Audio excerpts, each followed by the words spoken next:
Bienvenidos. En aproximadamente 20 segundos comenzarás a sentir los efectos de este fenómeno sobrenatural.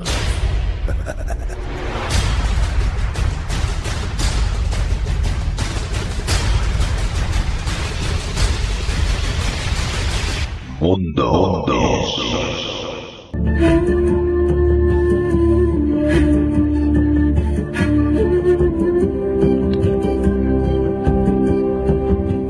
Muy buenas noches y bienvenidos a todos los oyentes, a todos los presentes y a todos los ausentes que también están presentes. Os habla Juan Carlos Baruch Hernández y esto es Mundo Insólito.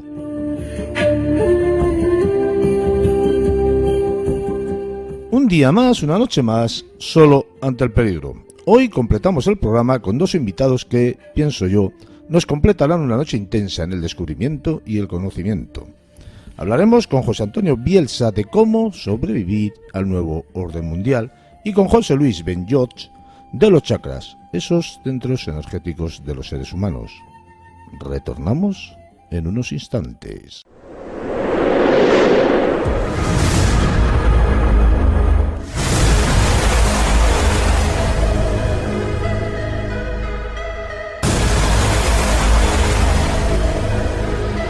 Viaje a lo desconocido con mundoinsólitoradio.es. Vive una sensación única, intensa, excitante. Mundo. La radio. Mucho más que radio. Mundo.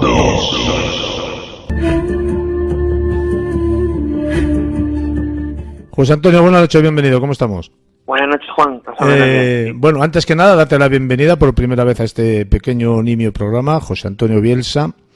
Y bueno, nadie mejor que tú para hacerte una pequeña breve presentación de quién eres y a qué te dedicas. Bueno, soy de profesión docente, ¿no? Pero trabajo también de redactor en La Tribuna de España, con José L. Sánchez, y en otros medios digitales. Y bueno, intento combinar todo eso, pues intentando pues hacer algunas aportaciones personales que puedan tener algún interés, ¿no? para mis lectores. Bueno, el motivo que te trae a este programa es, vamos a hablar del nuevo orden mundial, ¿no? Has escrito una obra, un libro que se titula algo así como ¿Cómo sobrevivir al nuevo orden mundial? Un manual de trinchera. Si te parece, vamos a ir por partes y me gustaría que nos hicieras un breve resumen a modo de introducción sobre lo que relata o de lo que va el libro.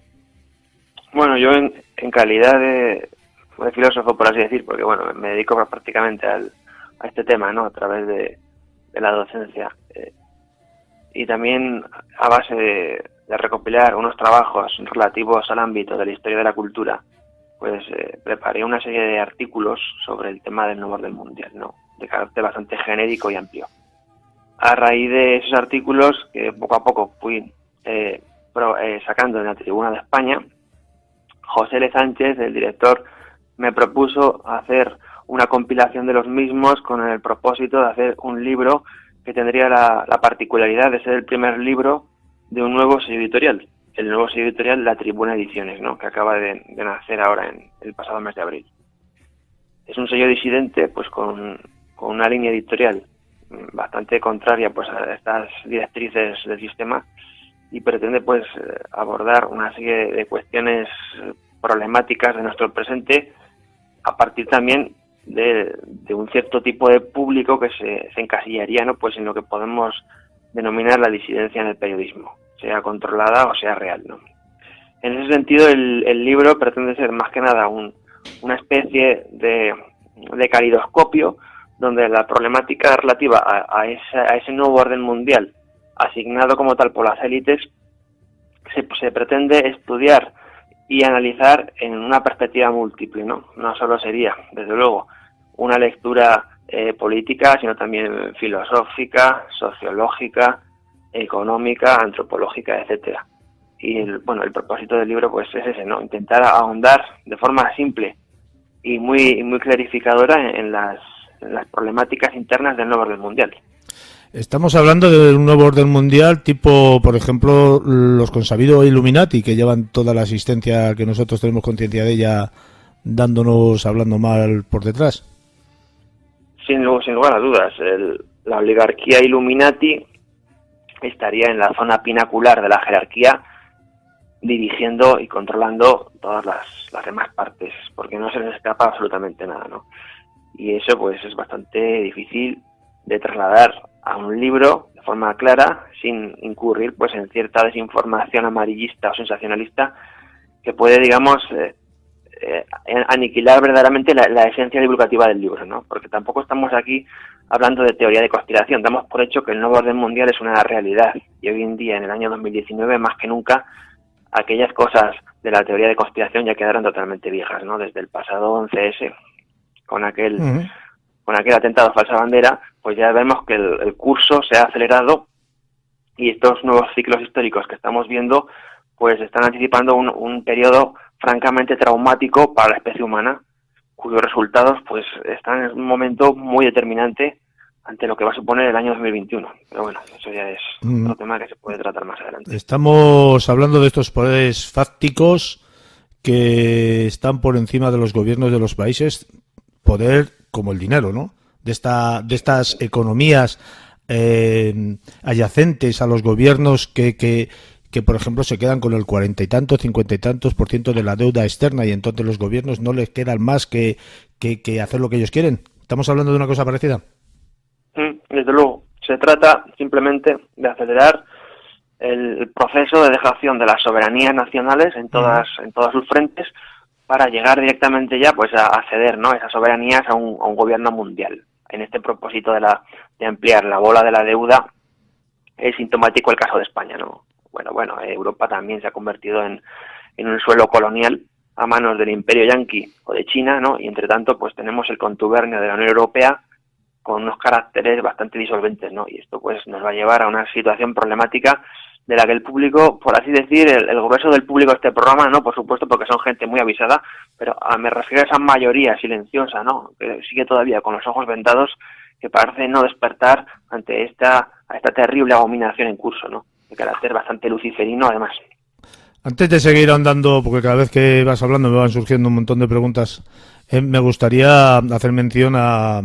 Bueno, en el prólogo, el libro está prologado por uno de los grandes, creo yo, uno de los mejores, no sé si decir pensadores, argentino, y un pensador, creo yo, me atrevo a decir que a nivel mundial, un referente canónico del pensamiento disidente, porque tú estás hablando ahora mismo de este mismo tema. Toda una institución en la materia con un perpetuo, creo yo, también valor en alza. Estamos hablando de Adrián Salvucci. Yo creo que este pensador le otorga al libro una merecida importancia, porque si no, no se hubiera prestado a hacer el prólogo. Y para que los oyentes nos entiendan un poco de quién estamos hablando, ¿qué te parece si resumes un poquitín brevemente quién es esta persona? Pues sí, Salvucci es el fundador del proyecto Segunda República. Tienen un lema muy elocuente: no somos la oposición, no somos la resistencia, ¿no?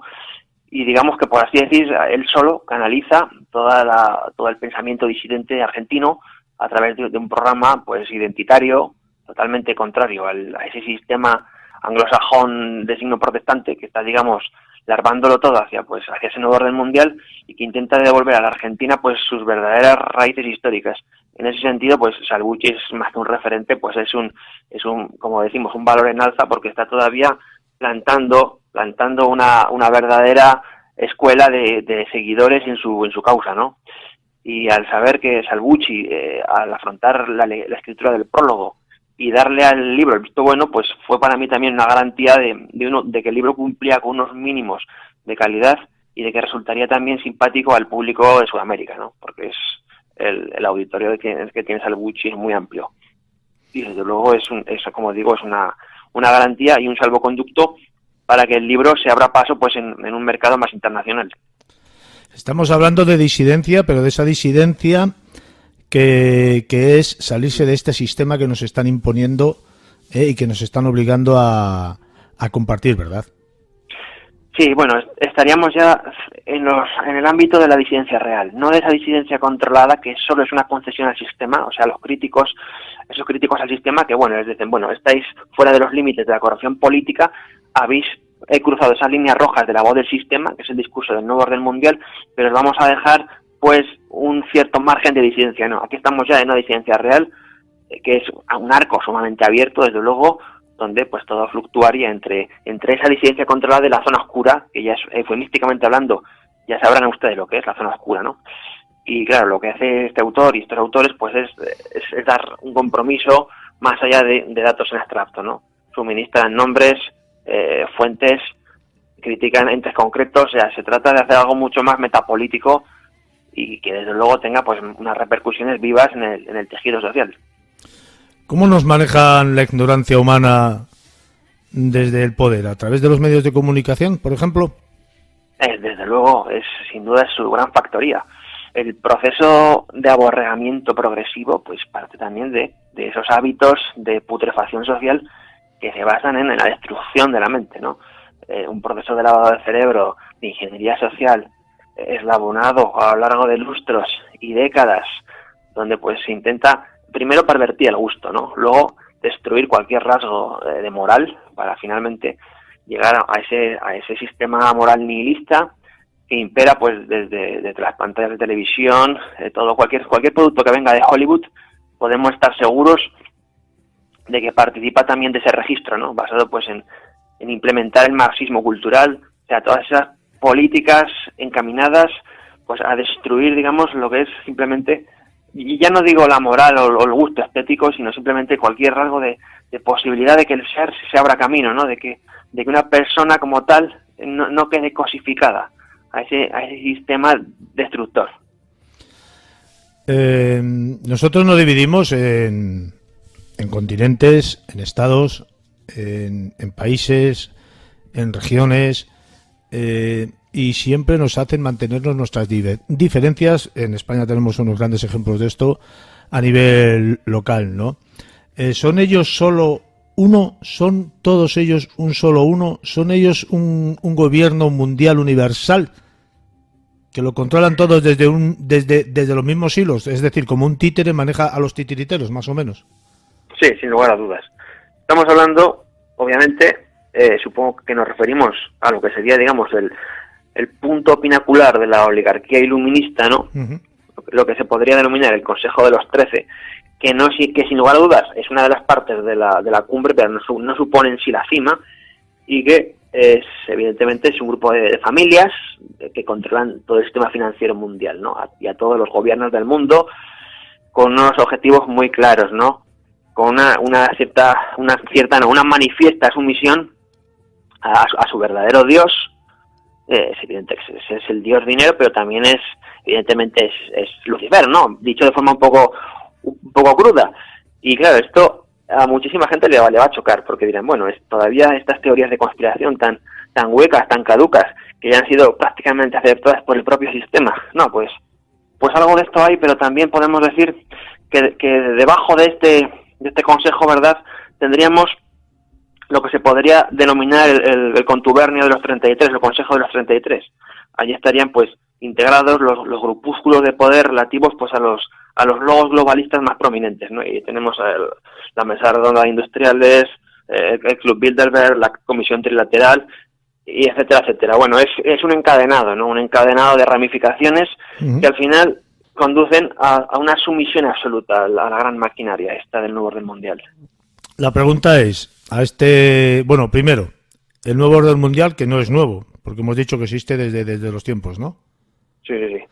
La pregunta es, ¿a este nuevo orden mundial le interesa toda esta diversidad de religiones que existe en el planeta?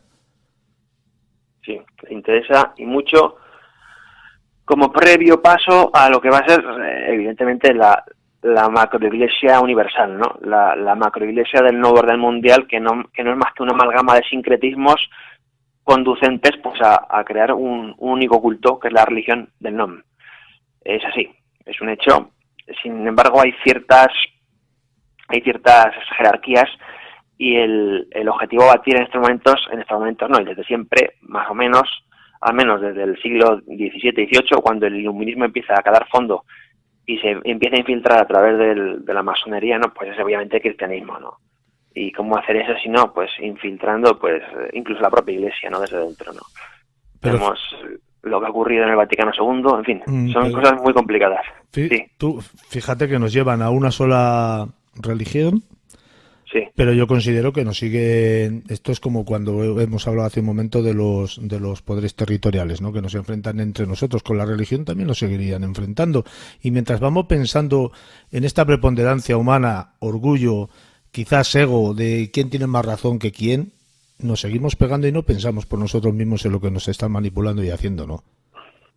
El objetivo final tiene que quedar claro, mejor dicho, los dos objetivos finales son muy simples.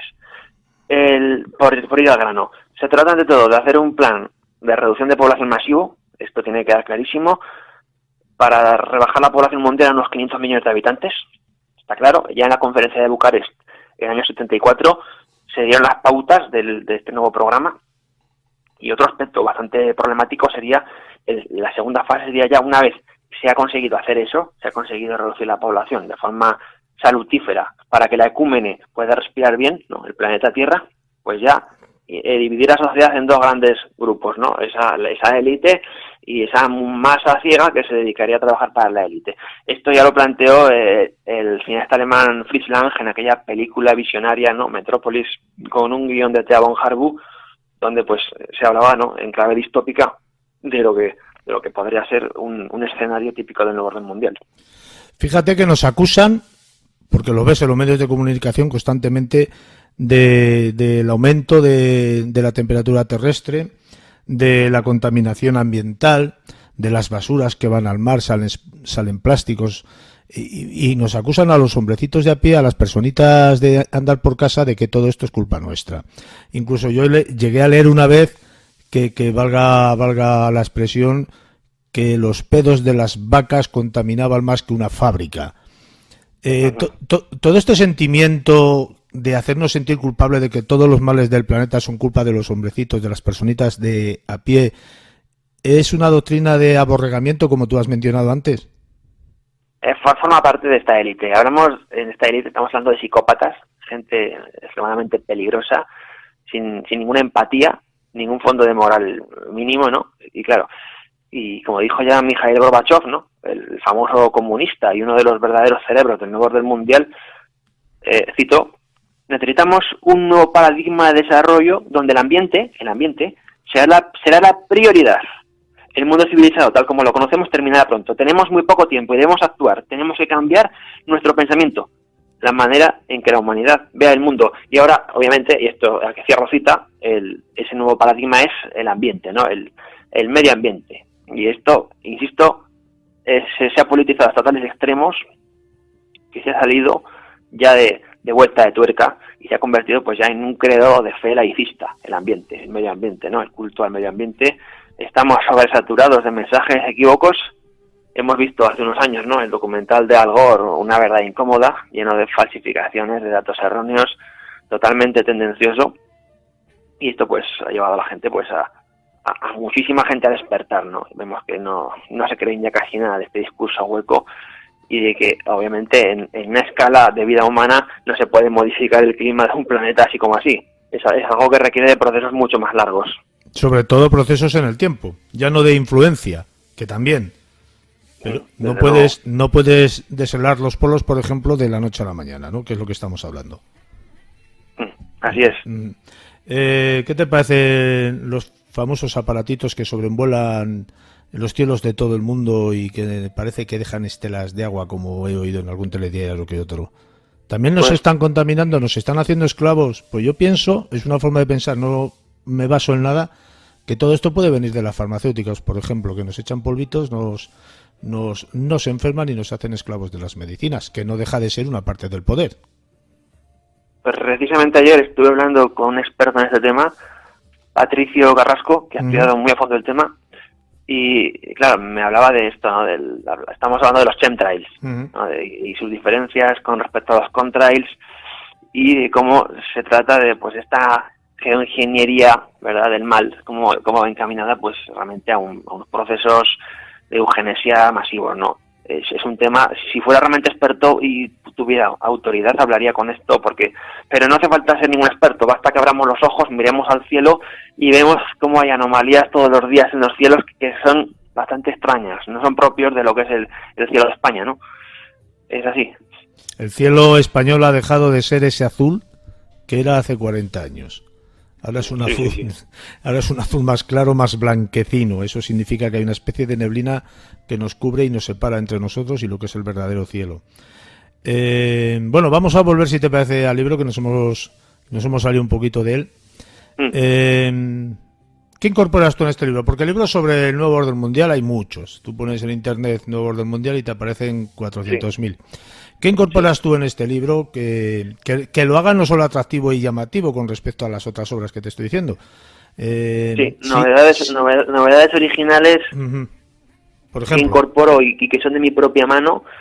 Por ejemplo, estaría, porque es bastante ambicioso, pero he tenido que hacer un resumen drástico, ¿no? La historia filosófica del nuevo orden mundial. Cómo fundamentar el nuevo orden mundial en tanto en cuanto un proceso de 7 siglos de infiltración, ¿de acuerdo?, que van poco a poco a ir modificando, siempre por supuesto desde la perspectiva occidental, europea, ¿de acuerdo?, cómo van a ir modificando ese suelo europeo, le hace la cristiandad, para ir a través de una amalgama de tendencias que yo he clasificado en 3 grupos, a saber, filosofías de disolución, filosofías de contención y filosofía de disolución y de contención a la par, cómo van desde el siglo XIV, ¿de acuerdo?, con el auge del voluntarismo y del nominalismo, cómo van a cambiar, modificar el pensamiento europeo hasta llevarlo a su propia autodestrucción y tumba, tal y como en el siglo XIX y XX se termina de consumar. Y de cómo, por supuesto, de la logia a la cátedra, vemos como la masonería poco a poco va a ir usurpando todos los puestos clásicos en las cátedras y va pues a cambiar totalmente, a mutar lo que sería, digamos, la forma de pensar, ¿no?, europea, fundada pues en el dualismo de Aristóteles, en el idealismo de Platón, en el pensamiento de San Agustín, en todo eso que más o menos ha hecho grande Europa y que ha afirmado la identidad de los europeos. Como todo esto pues se va a desgajar hasta crear pues una verdadera basura abyecta que es la posmodernidad, ¿no? El colmo de las aberraciones unificadas en un propósito que es evidentemente pues negar cualquier verdad objetiva, ¿no? Crear pues una época de metarrelatos, de discursos polimorfos donde cada opinión vale lo mismo en función simplemente de que ha sido vertida. En fin, llegó a recopilar hasta 86 corrientes o escuelas, analizándolas una por una, y el resultado es bastante interesante, porque al final yo cuando hacía esto no daba crédito a lo que estaba viendo, pero me empecé a dar cuenta cuando llegué al siglo XVII y XVIII de que sí, de que efectivamente esto no es producto del azar ni es casual. Esto atiende a un programa eslabonado, trazado desde lo que vamos a decir la zona oscura, ¿de acuerdo? Y que tiene pues unos objetivos muy claros. Uh-huh. Ayudará mucho a entender esto la lectura de los protocolos de los sabios de Sion, que es otro libro de cabecera que he tenido muy presente a la hora de elaborar esto. Pero bueno, el trabajo, ante todo, más allá de su condición de historia de la cultura y de historia de la filosofía, presenta también la singularidad de que si este punto de vista, este enfoque constructivo, lo aplicamos a los estudios tal y como se conciben de historia de la filosofía, nos llevaremos un susto, porque veremos que lo que realmente a veces se estudia en la academia está totalmente pues cortado por un patrón que minimiza realmente la realidad de lo que hay detrás. Y esto es un hecho francamente preocupante, ¿no? Tú sabes, José Antonio, que los judíos en la historia tienen fama, y ha sido demostrada, de inteligentes y de poderosos. Sí. ¿Están los judíos detrás de todo esto también? Pues hablar de los judíos en abstractos en sí mismos sería tal vez injusto, ¿no? Yo, más que de los judíos, yo hablaría del sionismo, de ese sionismo internacional, que quieras o no, sí, está detrás, desde luego, está detrás, diciendo cómo tenemos qué libros tenemos que leer, qué música tenemos que escuchar, qué películas tenemos que visionar. O sea, es algo terrible, pero no podemos negarlo, porque sería pues cerrarse a la evidencia, ¿no? Está el sionismo detrás, desde luego. Es una herramienta muy importante, muy potente, y un brazo armado que pretende pues adoctrinar a estas multitudes de borregos, como hemos dicho, y llevarlos al precipicio, ¿no? Al precipicio de su autodestrucción. De borregos, perdóname, que no nos salimos nosotros de ahí, porque estamos dentro de la misma, del mismo redil. Adoctrinamiento, como estás diciendo, pero vamos, esto es muy fácil, a través de la televisión, a través del fútbol, de los programas estos de no sé qué salen ahí enterrados en no sé dónde, la gente se queda como abobada mirando programas así, ¿no? Porque no interesa la realidad que tenemos, ¿no? Sí, no interesa, y también es que al menos la inmensa multitud ha sucumbido, ¿no? Ha renunciado, por así decir, a esos principios de solidaridad pues que daban sentido a las cosas, ¿no? Y esta epidemia de nihilismo, de amoralismo, de filosofías blandas, pues ha tenido un coste terrible. Te hace... Entiendo también que... Sí. Perdóname que te haya cortado, pensé que habías terminado. Te hacen esclavo de unas necesidades que realmente no nos hacen falta. Por ejemplo, madrugas, te levantas a trabajar, vuelves, comida, niños, duermes, madrugas, vuelves a trabajar, otra vez, hasta el punto de que tú te crees que la función en tu vida es esa. O sea, no tienes derecho a nada más que unas pequeñas vacaciones, a veces con la suerte de, si tu sueldo es algo elevado, de pagártelas de tu bolsillo, y si no, toma, ya te doy el préstamo, ¿no? Así es triste decirlo, pero esa vorágine cosificadora parte de eso, ¿no? De esa nueva visión de la vida sin mayores perspectivas, ¿no? Donde todo se reduce pues a unas necesidades materiales mínimas colmadas y a un horizonte doméstico mínimamente aburguesado, pero es una buena tendencia, ¿no? De ver cómo en España, al menos, la mayoría de la gente pues ha perdido ya ese atavismo por las cosas suyas, ese concepto de patria, ¿no? Hoy en día, que sin citar a Maurice Barrés, ¿no? Podemos hablar de que ya estamos en era de absolutos desarraigados, donde todo se reduce pues a las cosas más inmediatas. Yo lo veo en el colegio con los niños, por ejemplo, que tienen que ir todos. O sea, te dicen en el colegio lo que le tienes que poner al niño de bocadillo. Esto ya es surrealista total. O sea, tú tienes que depender la comida de tu casa de lo que en el colegio tenga establecido de bocadillo cada mañana. Porque claro, si le das chocolate por la mañana, pues no es bueno dársela por la tarde. Por lo tanto, tienes que manipular tu alimentación para con tus hijos dependiendo de lo que el colegio decida. Y todos igual, como borreguitos. Esto es alucinante. Para mí, ¿eh? El objetivo del nuevo orden mundial es que los niños pasen a ser tutelados por el Estado. De modo que la familia se convierta en algo excedentario, sin ninguna necesidad, ni ninguna función. Vemos como, por ejemplo, la ideología de género está construyendo unos nuevos modelos de familia donde no hace falta, por ejemplo, la figura del padre o la figura de la madre o simplemente los principios de solidaridad, repito, que se unifican en la sociedad a través de su célula básica, elemental, que es la familia, pues son totalmente dinamitados, ¿no? Y eso es un interés del nuevo orden mundial, es decir, la familia tradicional de una vez por todas. Y obviamente el Estado pues pasa a tutelar a esos niños en un régimen de totalitarismo blando, bien imponiéndoles el mismo uniforme, la misma comida, o sea, una democracia químicamente pura, pero simplemente para estos parias del sistema que son los niños del Estado, ¿no? O sea, que nos adoctrinan o nos lavan el cerebro desde pequeñitos ya. Fíjate que estaba yo pensando ahora mismo que somos esclavos del Estado desde que nacemos, porque automáticamente te tienes que inscribir en un registro y te dan un número.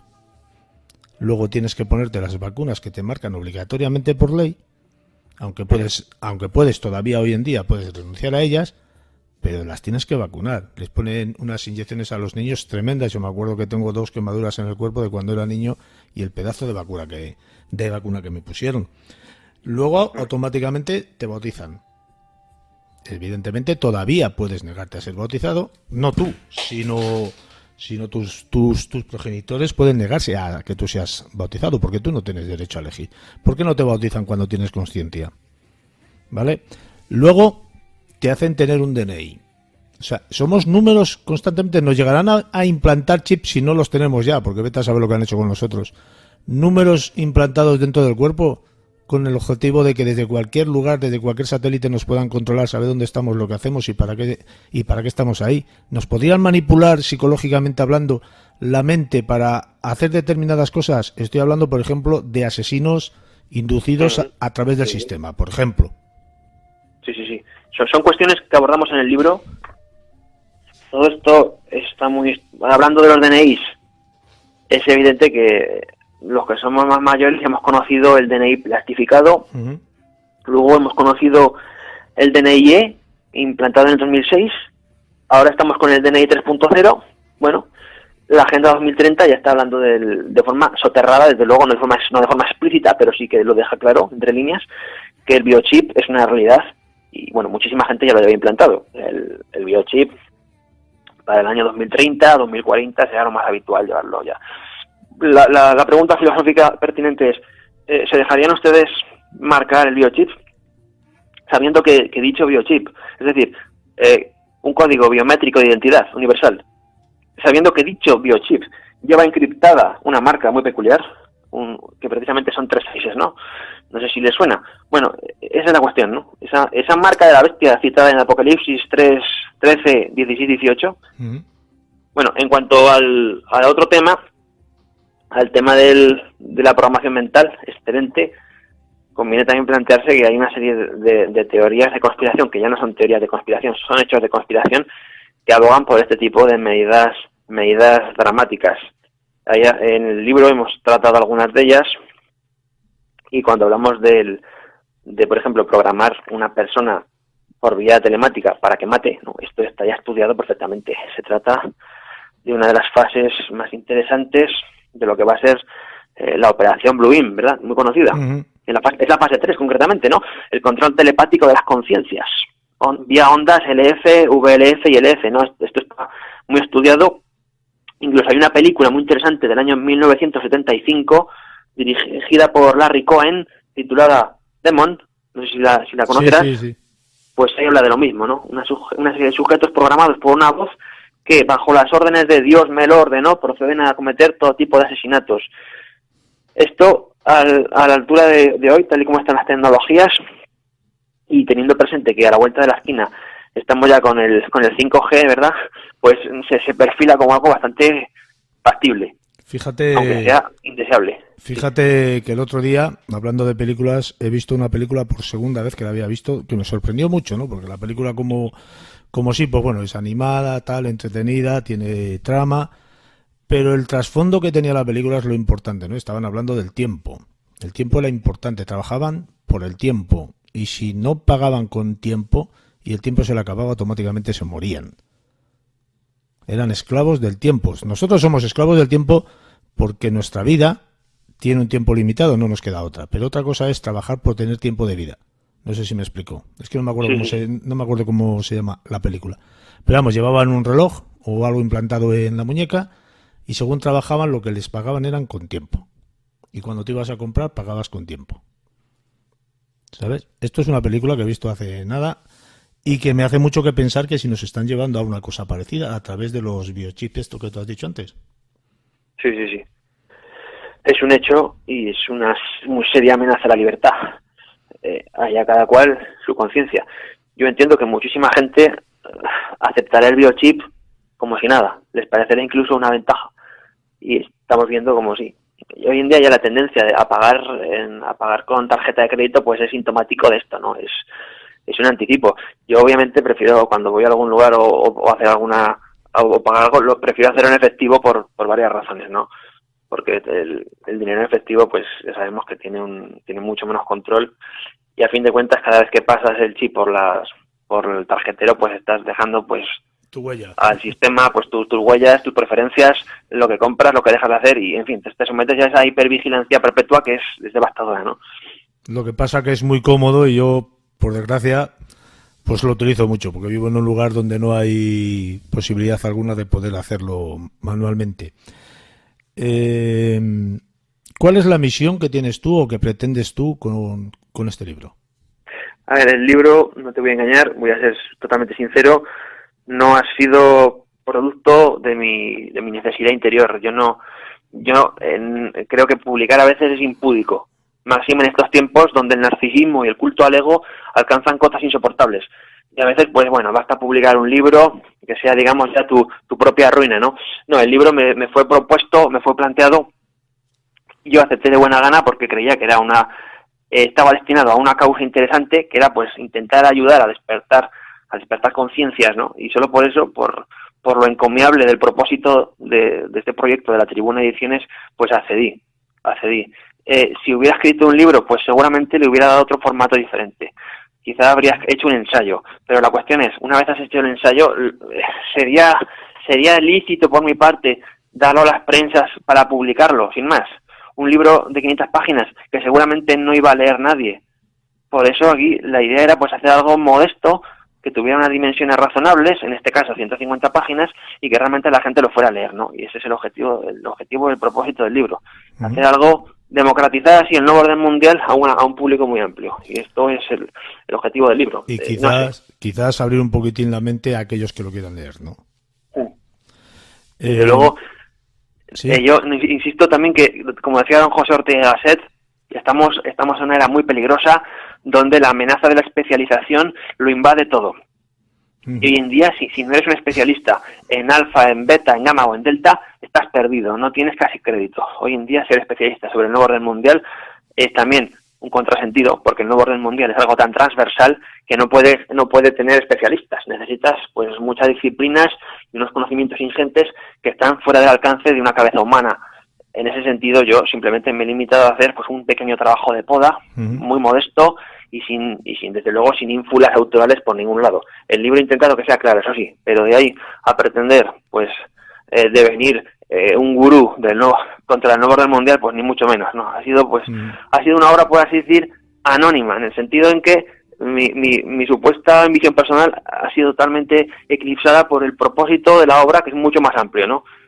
Destinarlo pues a estas ideas que hemos tenido desde la Tribuna Ediciones de sacar el debate a la calle, ¿no? De crear pues un debate metapolítico a pie de calle, para que todas las personas, tengan el nivel cultural que tengan o los gustos o hábitos de lectura que tengan, puedan acceder a estos asuntos de forma clara, diáfana y sin ningún problema. Estamos hablando del nuevo orden mundial, de una forma de totalitarismo blando, entre comillas lo de blando, que bueno, tú sabes, porque lo acabamos de comentar, que atraviesa todas y cada una de las parcelas de la existencia humana, ¿no? Hemos hablado que desde la disidencia, este buen pensador argentino decía que no soy la oposición, soy la resistencia. Y de combatir este totalitarismo, desde la resistencia. ¿No crees tú que nos están dejando hacer ilusiones y nos manejan de igual modo que a los demás y solamente nos dan, como decía aquel, un poquitín de movimiento para que nos podamos creer algo? Yo aquí voy a ser optimista porque no me queda otra. El adversario, el antagonista en estos momentos, sabemos que son pues multinacionales, oligopolios, monopolios, contubernios transnacionales. No tienen un rostro visible, pero sí que sabemos que los adherentes a dichos cenáculos y sectas son también humanos de carne y hueso, desde luego. Tendrán lo que tendrán, pero no dejan de escapar, no escapan al tiempo ni al espacio. O sea, son también como nosotros, ¿no? Ellos están nerviosos, sabemos que están muy nerviosos, que lo están pasando mal, porque entre ellos hay guerras intestinas muy acusadas y evidentemente entre la propia élite y también gente infiltrada que intenta también sabotearla y destruirla. Es un hecho, ¿no? Y la cosa no le está haciendo tan bien, porque vemos que fracasan estrepitosamente, ¿no? El objetivo, consumar el nuevo orden mundial en toda su amplitud, pues va a ser absolutamente imposible. Eso lo damos por asumido. Que habrá una destroza mayúscula, que se llevarán por delante naciones enteras, lo sabemos. El problema va a empezar, por supuesto, en un conflicto inminente, una guerra en el Extremo Oriente, ¿de acuerdo? Entre dos potencias enemigas, China y Rusia. Ahí hay un escenario perfecto para que se consume pues algo horrendo. También África es otro problema, porque África es un continente sin porvenir. Se lo van a cargar, van a generar sequías inducidas para crear flujos migratorios terribles que se empotren contra el continente europeo. En fin, va a haber verdaderas guerras del agua, un escenario casi preapocalíptico, y van a haber muchísimas bajas, ¿no? Pero el nuevo orden mundial esperemos y deseemos que fracase, porque tiene que fracasar, y el mal es limitado, el mal tuvo un comienzo y el mal ha de tener un final, no puede ser eterno.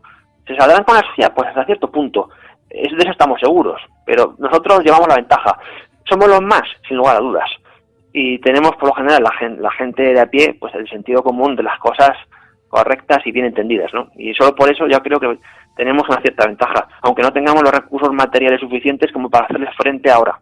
Es decir, los medios de comunicación y todo aquello que nos cosifica, ¿no? Que nos anula nuestro día a día.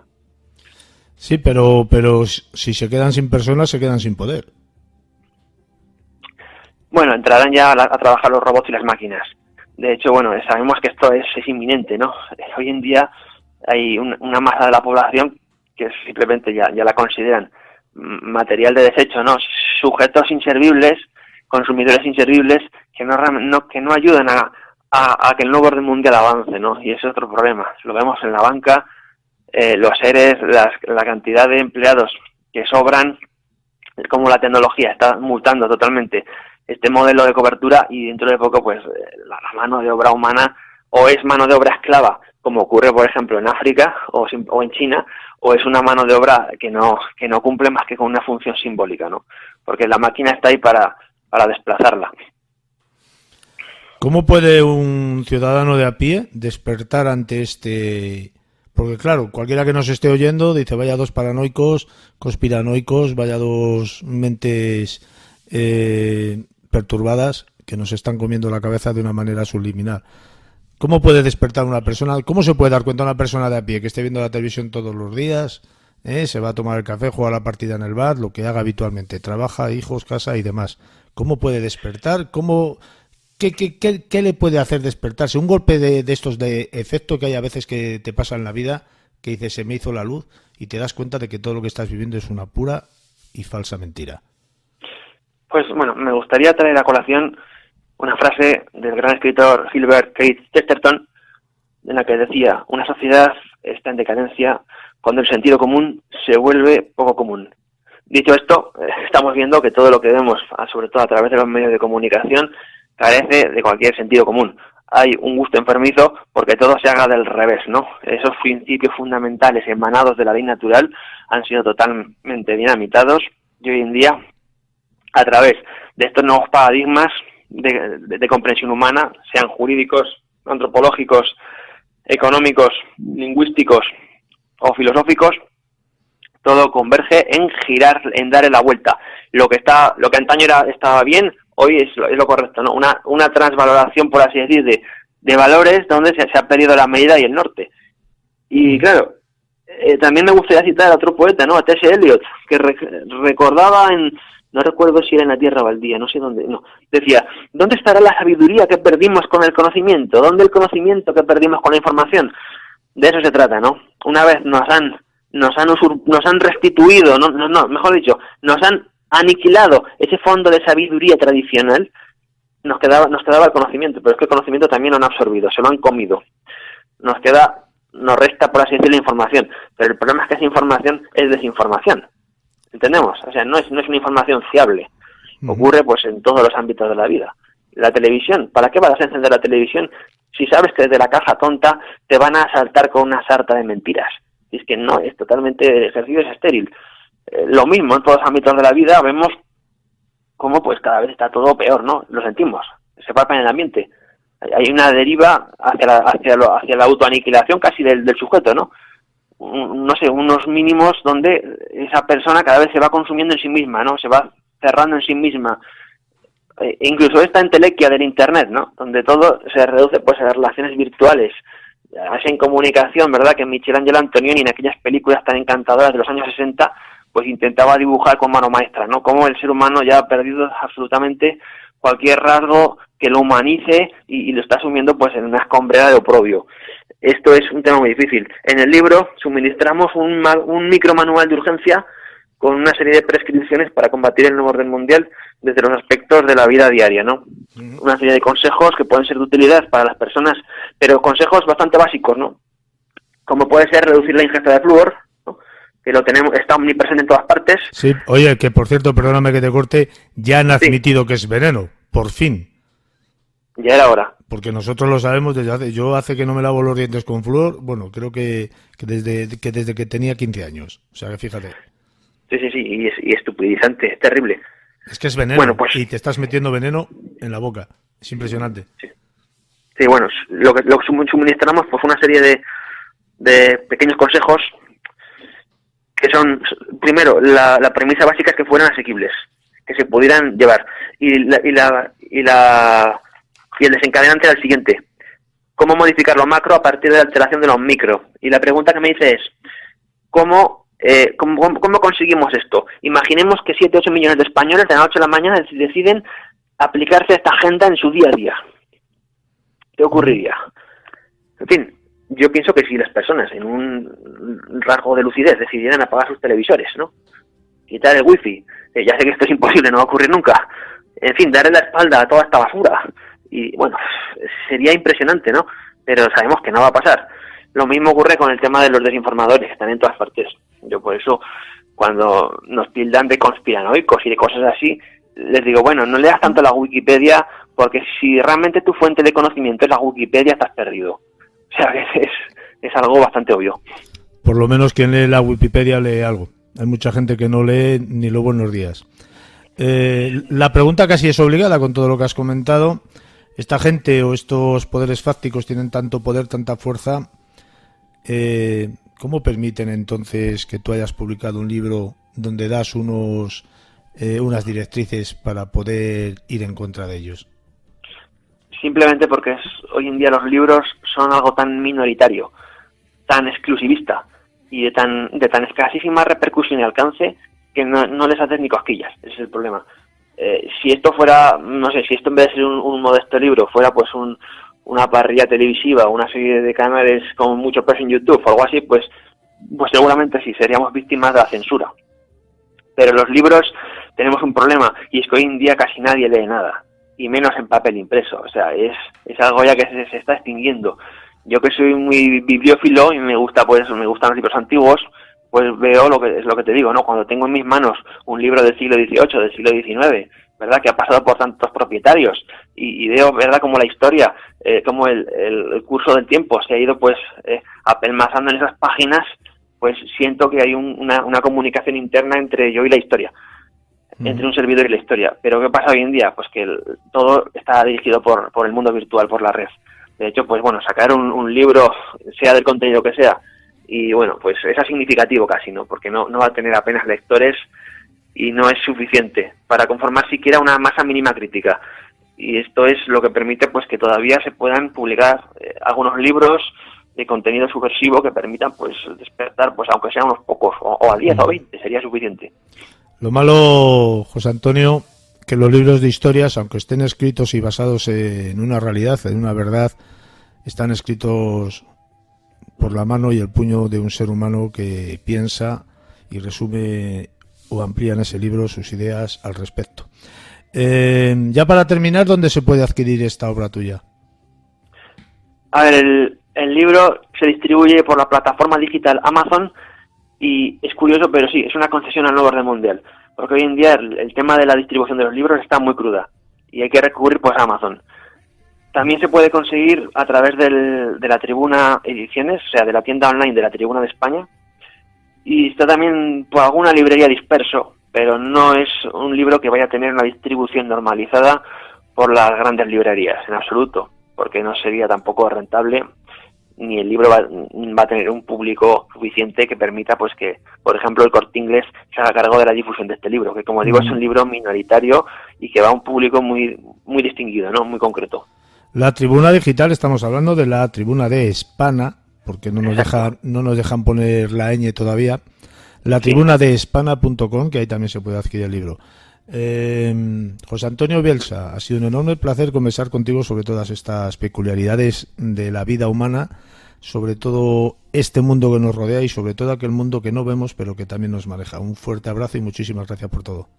Muchísimas gracias a vosotros, un saludo.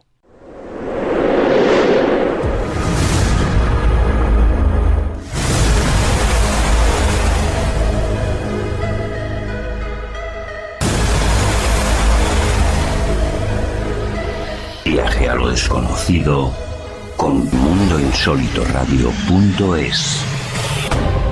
Vive una sensación única, intensa, excitante. Mundo. La radio. Mucho más que radio. Mundo.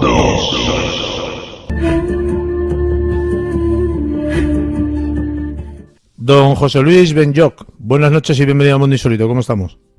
Muy buenas noches, don Carlos. Pues estamos muy bien, pasando estos calores del mes del verano, y que Dios nos mantenga aún vivos para septiembre. Y si no nos mantiene él, que nos mantenga la vida, que es la que nos sustenta, ¿no? Sí, y la cerveza. Y la cerveza y el buen vino. Sí. Bueno, José Luis Benlloch, para aquellos que no te conozcan, José Luis, te voy a tutear, permíteme. Hombre, por supuesto. Pues me gustaría que te hicieras una breve pequeña introducción de quién eres, porque yo sé quién eres y sé a lo que te has dedicado y a lo que te dedicas ahora. Eres un gran, enorme músico. Bueno, si me hago yo la introducción, tendré que llamar a mi madre y a mi abuela en paz descanse. Porque, vamos, de guapo para arriba me pongo yo que, vamos, me sobro. Sí, pero bueno, las composiciones, el tipo de música que compones, esto también lo puedes decir tú, que nadie mejor que tú para saber lo que quieres hacer. Bueno, la verdad es que, aparte de mi actividad física, de andarme el pan con el sudor de mi frente, tengo la otra actividad, pues que es la música, que también me dio en su momento, y hoy en día me está dando también muchas alegrías. Pues compongo música para el alma. Música que me nace desde la profundidad del alma, pues para transmitirla hacia los demás, para uso y disfrute de esa belleza musical que nos regala el cosmos con su vibración, que podemos estar y hablar en esta entrevista del efecto también de la vibración a través de los chakras. Claro, ahí está. Vamos a unir, vamos a hacer un nexo. Yo recomiendo la música de este buen señor, que la he escuchado casi toda, y la verdad que es, para mí, llena muchos momentos que a lo mejor no tienes de relax y necesitas tener descanso. No ese descanso físico que habitualmente le tenemos todos, ese descanso ya no mental sino espiritual. La música de don José Luis Benlloch aporta esta tranquilidad que muchos en algunos momentos necesitamos. Te he vendido bien, ¿no? Pues por mí perfectamente. Creo que te has quedado corto, ¿no? Podías seguir. Bueno, valga la broma, no quita la verdad que yo acabo de mencionar, y vamos a hacer este nexo común entre la música y el tema principal que te ha traído hoy a Mundo Insólito, que son los 7 chakras principales del ser humano.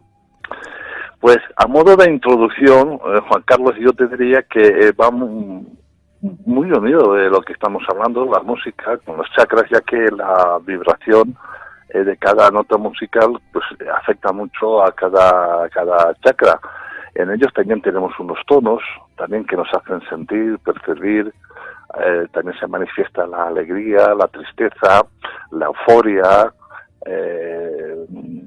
digamos que todos los aspectos que reúne el ser humano en cada momento de su vida. Los chakras para mí es, digamos, que el curso que yo doy afecta a los psicobiogeneradores, o sea, que son 3 partes del cuerpo, como el físico, el intelectual y el espiritual del ser humano. Si cogemos de la palabra del sánscrito kau, el que, y manu, mente, y juntamos las dos palabras, se deduce que es el que posee mente, aquel que piensa, y a través de ella o del pensamiento podemos y se llega a la comprensión de todo lo que nos arrea. Date cuenta que todo lo que nos rodea es tan importante que esto nos va a hacer al avanzar en un grado evolutivo que vamos adquiriendo en nuestras experiencias actuales. Estamos diciendo, José Luis, perdóname que te corte, Sí, que todo a nuestro alrededor es vibración, nosotros somos vibración y como tal nos afecta, ¿no? claro, por supuesto. Date cuenta que cada chakra tiene varios pétalos y por cada pétalo tiene una vibración. Entonces, como todo es vibración, todo nos va a afectar a sí mismo, tanto hacia adentro como la manifestación hacia afuera. Uh-huh. ¿Me estás entendiendo? ¿Me estoy explicando bien? Sí, bueno, los 7 chakras son aquellos que están distribuidos a lo largo de la columna vertebral Correcto. desde la coronilla y que fluyen energéticamente hacia afuera y que rigen determinados elementos físicos de nuestro cuerpo, ¿no? Efectivamente, pero en los 3 factores, Uh-huh. En los 3 factores. Y cuando todo ello lo podemos alcanzar, bueno, realmente ello es lo que nos permite discernir, como tú dices, entre las infinitas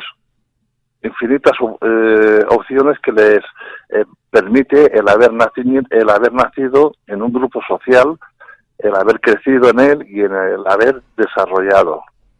Uh-huh. Por tanto, digamos que esta entrevista, Juan Carlos, en lo que podemos hablar con profundidad de los chakras, va dirigida pues a todos los humanos de buena voluntad.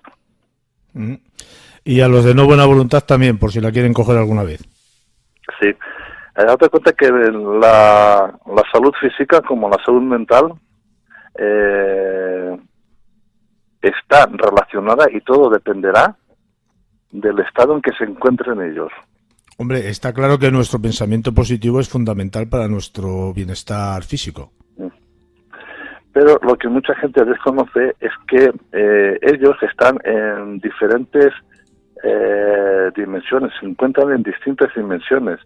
Ellos tienen unas actividades que pongamos por caso, pues una actividad emotiva que conecta con otra dimensión que interactúa con ella, como puede ser en el cuerpo físico, la interacción de esta, a su vez, también matiza nuestras actividades en el mundo exterior y también en nuestras selecciones con los demás.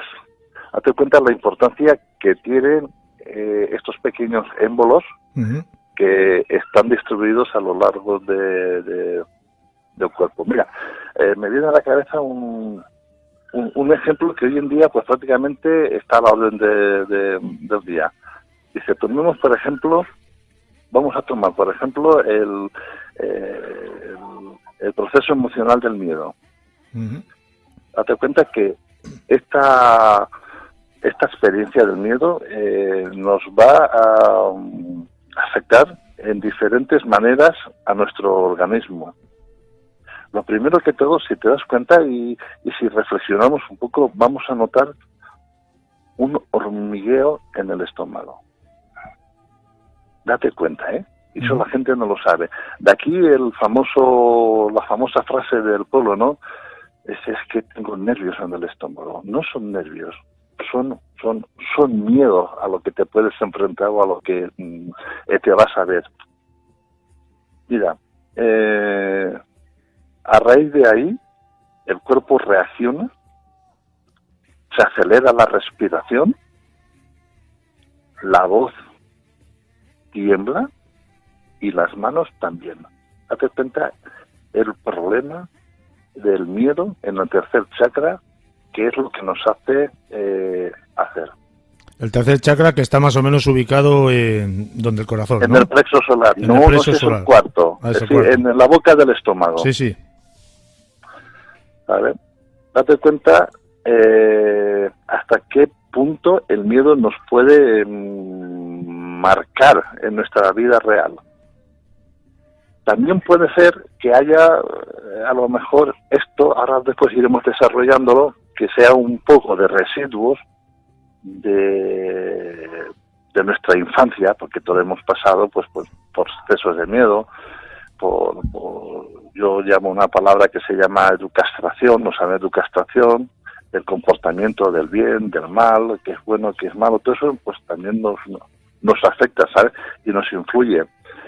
Y a través de estos chakras, que son los que realmente hacen de filtro dentro de la vibración de cada chakra, pues siempre se quedan connotaciones pegadas dentro de las hojas que mueven el chakra, porque no olvidemos que el chakra es como un embudo que gira en sentido de las agujas del reloj, y es donde absorbe la energía que tenemos a nuestro alrededor y la transforma y va directamente pues a una glándula, a un sistema digamos ya más profundo, los neutrinos, que por cierto está ahora de moda, pero esto ya se habla ya de hace ya centenares de años, ¿sabes? Si tenemos en cuenta el comportamiento del miedo,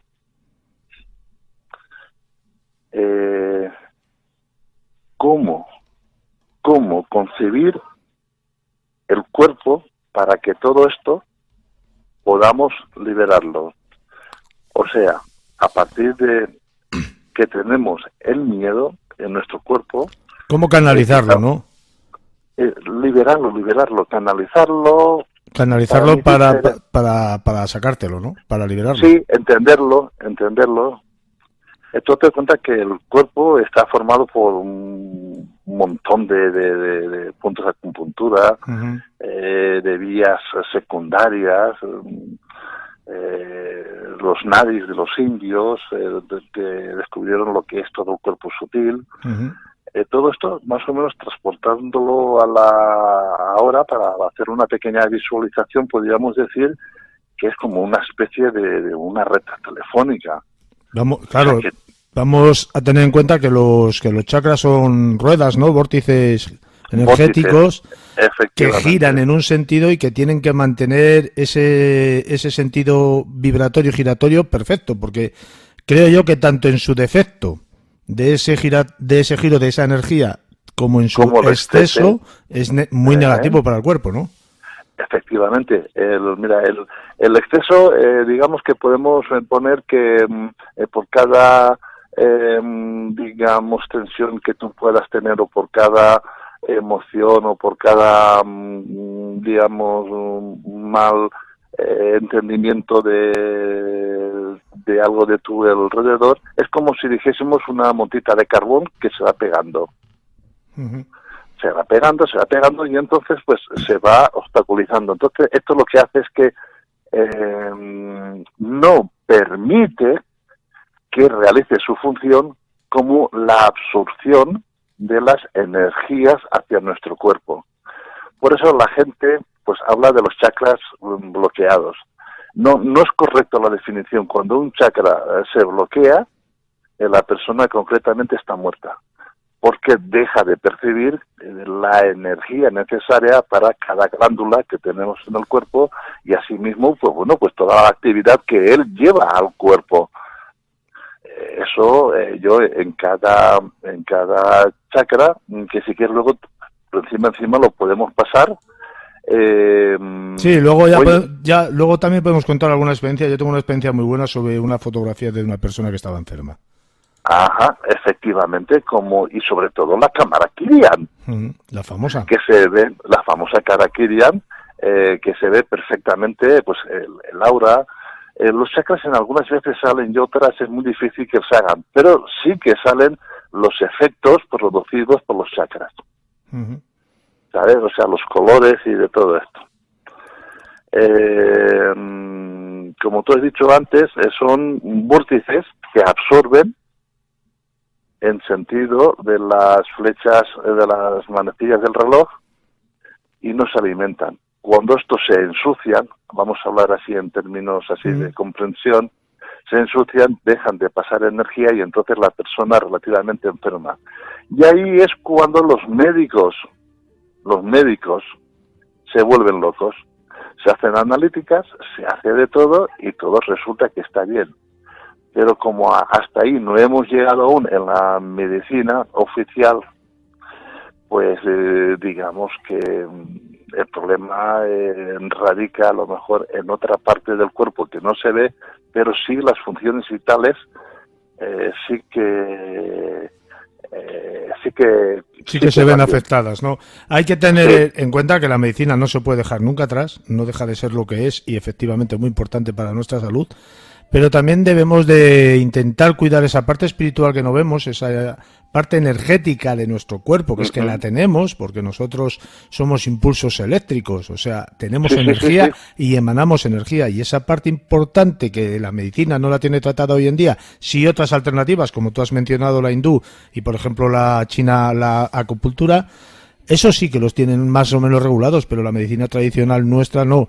Esa parte espiritual también la debemos de controlar y mantener limpia, porque no deja de ser una parte muy importante.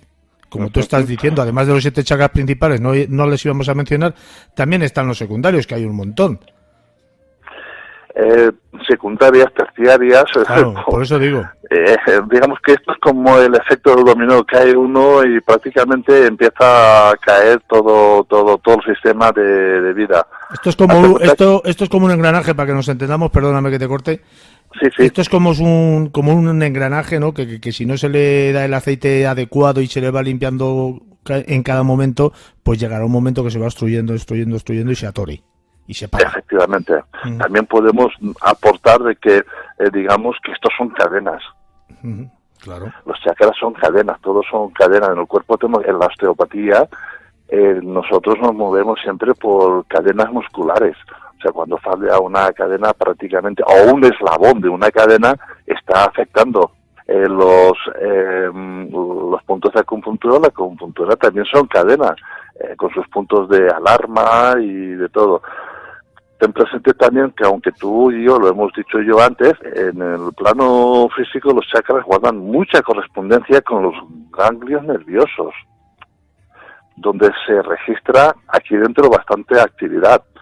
Y date cuenta que también con las glándulas del sistema endocrino, o sea, que nos puede afectar y la gente no está en ello, no está aún, digamos, muy puesta, que bloqueos energéticos nos pueden llevar a enfermedades, ¿sabes? A enfermedades dentro de lo que es el cuerpo físico.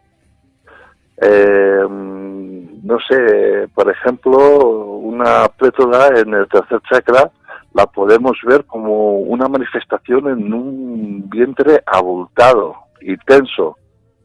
Por eso los médicos muchas veces se palpan y dicen, pues esto es aquello y tal, y te dan pues productos, medicinas o un tratamiento, pero eso no baja.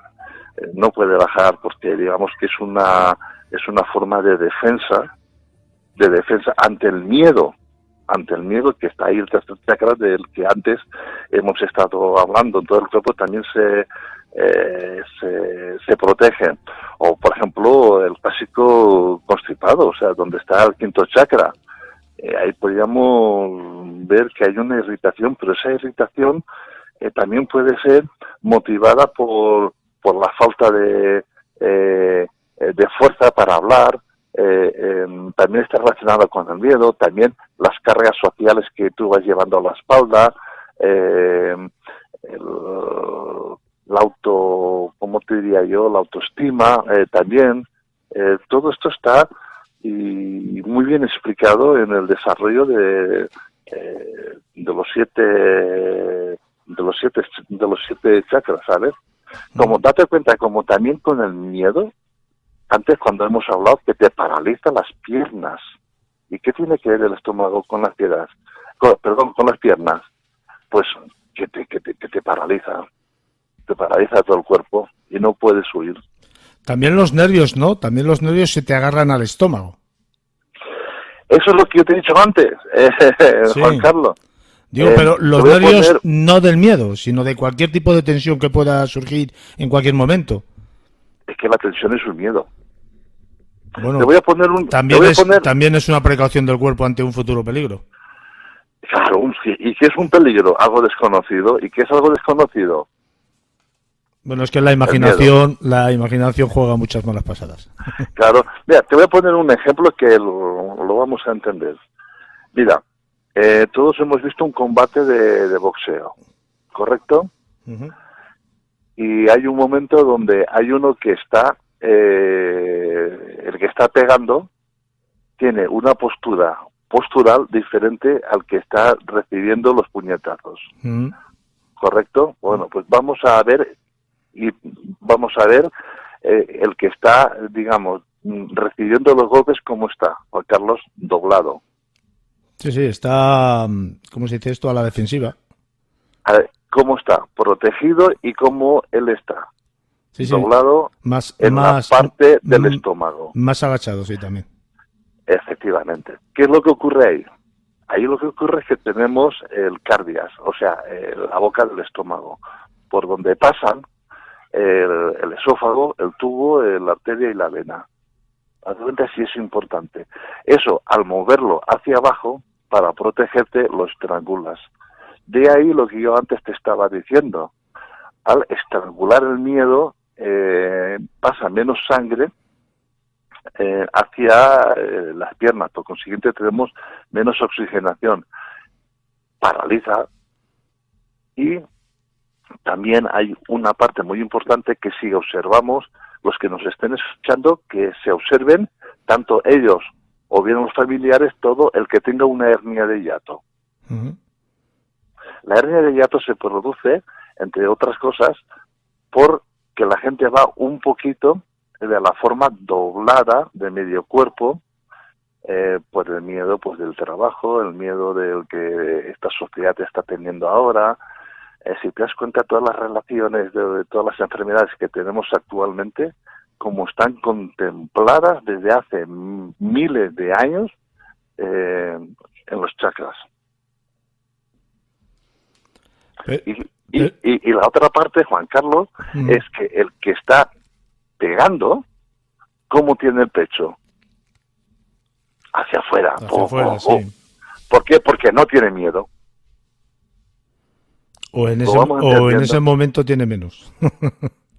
Sí, porque él va ganando, entonces la autoestima la tiene muy arriba, él es el que está dominando, él se siente el ganador, por consiguiente, digamos, el segundo chakra también se ve afectado, que son las emociones, le están dando más fuerza, y el primer chakra, el movimiento de los pies, tiene mucho riego sanguíneo porque no está presionando, por consiguiente, le está venciendo, pero es que actúan todos los chakras, actúan hasta los espirituales, hasta el sexto, que es el intelecto.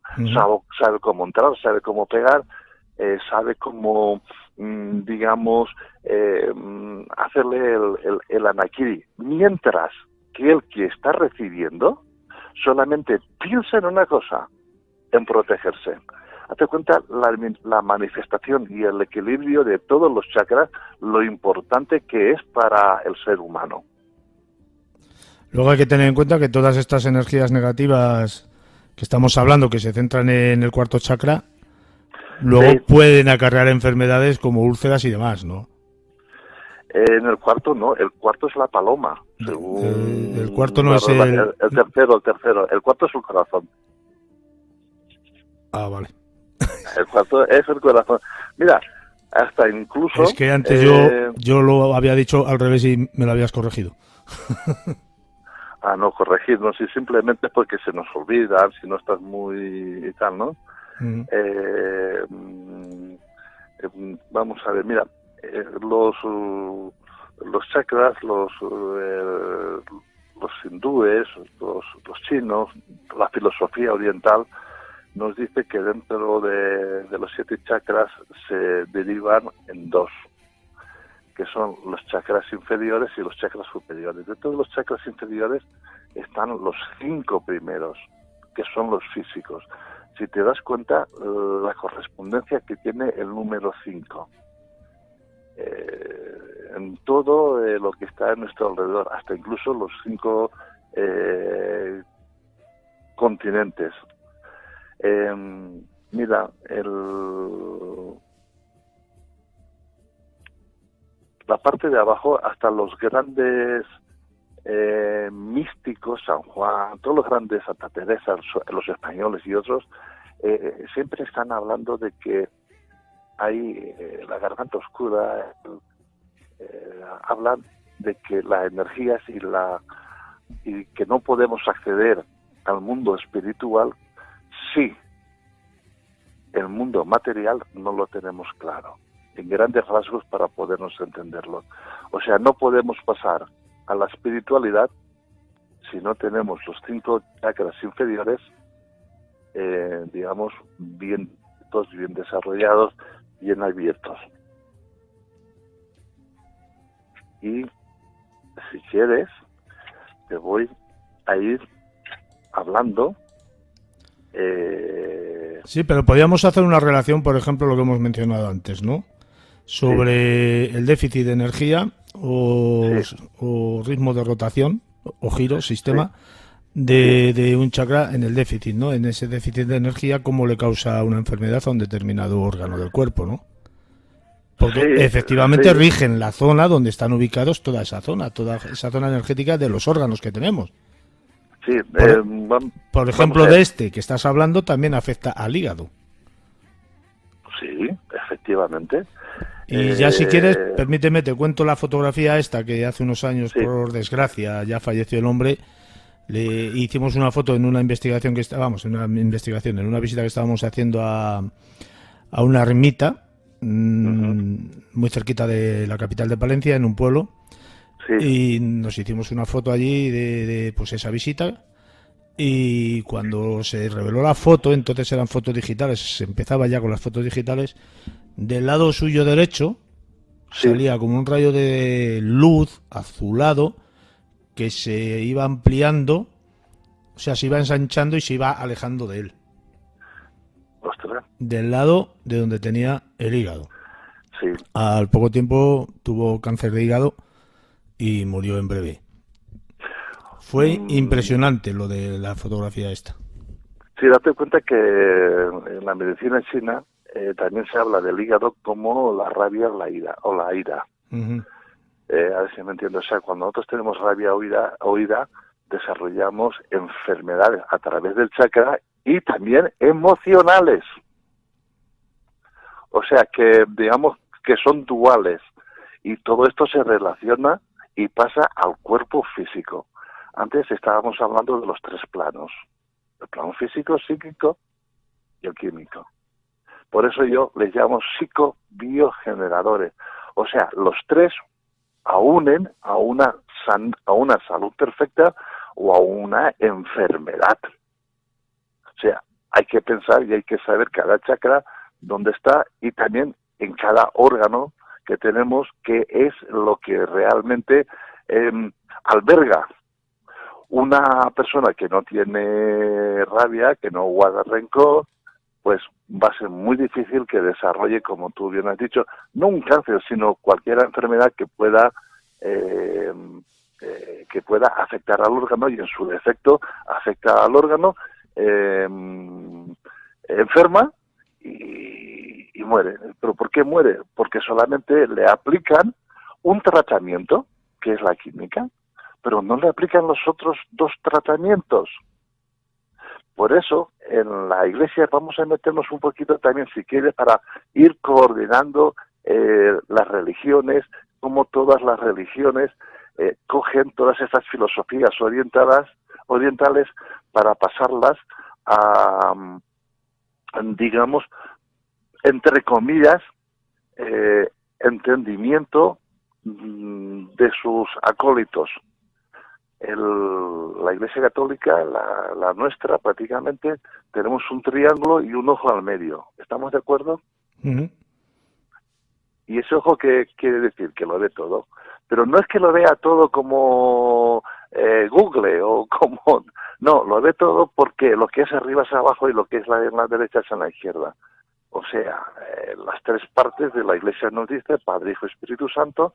Padre de energía, Espíritu Santo es la negación de la mujer dentro de la cristiandad, que sería la luz, y el Espíritu Santo pues es la manifestación de lo físico. O sea, esas son las 3 partes que tenemos nosotros. Cuando tú enfermas en la energía, enfermas en la mente y en la fuerza. Date cuenta del poder que tiene la simbología de la divinidad, que eso se llama la Santísima Trinidad, que son tres. Vamos, digamos que entendiendo cómo las enfermedades no se curan solamente, como yo oigo por ahí, no es que haces meditación y curan. No, escucha, tranquilo. En el cuerpo hay una manifestación que está alterada. Hay unas células, hay unos procesos, hay un metabolismo que está alterado. ¿Por dónde ha venido? No lo sabemos. Pero hay que actuar sobre los tres planos. Porque si no actuamos sobre los tres planos, la persona no puede comprender y entonces le puede llevar, no a la muerte, sino pues a una enfermedad crónica o a una enfermedad. De ahí muchas veces surge lo que se llama la curación espontánea, que llaman ahora los médicos, la física, pero no es la curación espontánea, es que esa persona ha ido a un centro de poder, llámale Fátima, Lourdes, ha creído lo que llamamos nosotros, entre comillas, fe, y a lo mejor esa parte que la tenía enferma, más el tratamiento, se han unido y ha hecho reacción. Sí, pero va todo dentro de esto que yo te digo del pensamiento positivo. Eso es la síntesis del pensamiento positivo. ¿Pero qué entendemos por pensamiento positivo? Yo creo que el pensamiento positivo es ver siempre las cosas desde el lado bueno. No sé si me explico, porque hay gente, hay gente, por ejemplo, por ponerte un ejemplo, hay personas que en cuanto planifican una cosa empiezan a haber problemas. Y hay personas que cuando planifican la misma cosa empiezan a ver virtudes. Bueno, entonces eso habrá que ver qué chakra es el que tiene carbonilla, el que está carbonilla. Por ejemplo, yo soy muy positivo. A mi Hacienda este año me ha pegado un palo. ¿Qué crees, que me ría? Pues como humano que soy no me voy a reír. Me entra una mala leche y eso es lo que afecta. pero luego te ríes. Claro. Luego no me río, no. Encima que tienes que pagar y lo único que pasa es que en ese momento yo estoy generando una parte negativa que nuestro cuerpo, a través de mi mente, está procesando unas partes que no van bien y que no regulan. Ya, pero tienes que tener, José Luis, una actitud positiva ante las vicisitudes de la vida y las contrariedades, sobre todo. Yo, por ejemplo, la mujer muchas veces me dice no te entiendo casi nunca. Porque cuando hay un problema, pues bueno, el problema pues te causa una cierta negatividad, como tú has dicho con Hacienda, por ejemplo. Este año ha sido al revés. Hemos tenido la suerte de que nos han devuelto lo que ya habíamos pagado, que no nos regalan nada, es nuestro. Dios te conserve esto muchos años. ¿Sabes? Pero vamos, que es que parece que nos regalan algo, pero es mentira. Nos devuelven lo que hemos pagado de más. Y a veces ni eso. Y bueno, cuando tienes una contrariedad, no sé qué, pues como todo ser humano, en ese momento imprevisto, pues te cabreas. No, tienes una contrariedad, te cabreas, no sé qué, va. Pero yo cambio el chip automáticamente, o sea, me doy una media vuelta y me pongo a hablar, o a lo mejor me encuentro con un vecino o nos vamos a tomar un café y saco la sonrisa para adelante como si no me hubiera pasado nada. Y yo digo, es que esto me ayuda a superar lo que acabo de padecer hace un momento, ¿no? Tú vas con la sonrisa por delante siempre y la gente ve lo que tú eres y te transmite también su alegría y su positividad. Aunque les hay que no, que les hay que tela. Pero la mayoría, si tú vas sabes, sonriendo por la vida, la mayoría te devuelve la sonrisa. Y eso te ayuda. Vamos, es una forma, es una actitud positiva ante los acontecimientos negativos que te suelen ocurrir. Te estoy hablando, por ejemplo, de un golpe, que te das un golpe y me cago en la... Te imaginas, ¿no? Y claro... Bueno, pues el buenismo, Juan Carlos, yo lo veo buenísimo, pero no es buenismo. En el momento en que tú has recibido un impacto tanto físico como psicológico, el cuerpo lo ha recibido. Y si luego te sonríes, pero no sabes cómo quitártelo, es un ejemplo que me viene a la cabeza. La cabeza te cae una manchita de cualquier cosa, de aceite, porque estás comiendo. vale, o de mayonesa, o lo que sea. Bueno, pues tú lo lavas con agua y se lava, pero la manchita no se va, pero ya no tienes la mancha, pero la mancha está ahí. Y eso es la sonrisa que estamos hablando. Pero lo bueno sería qué detergente o qué producto es el que nos va a quitar la mancha que no se vea. O sea, qué es lo que nos va o lo que tenemos que trabajar para quitar la mancha. Con la sonrisa y el buenismo no se quita, o sea, con agua solamente no se quita. Habrá que poner algún proceso químico para poder quitar la mancha. ¿Estamos?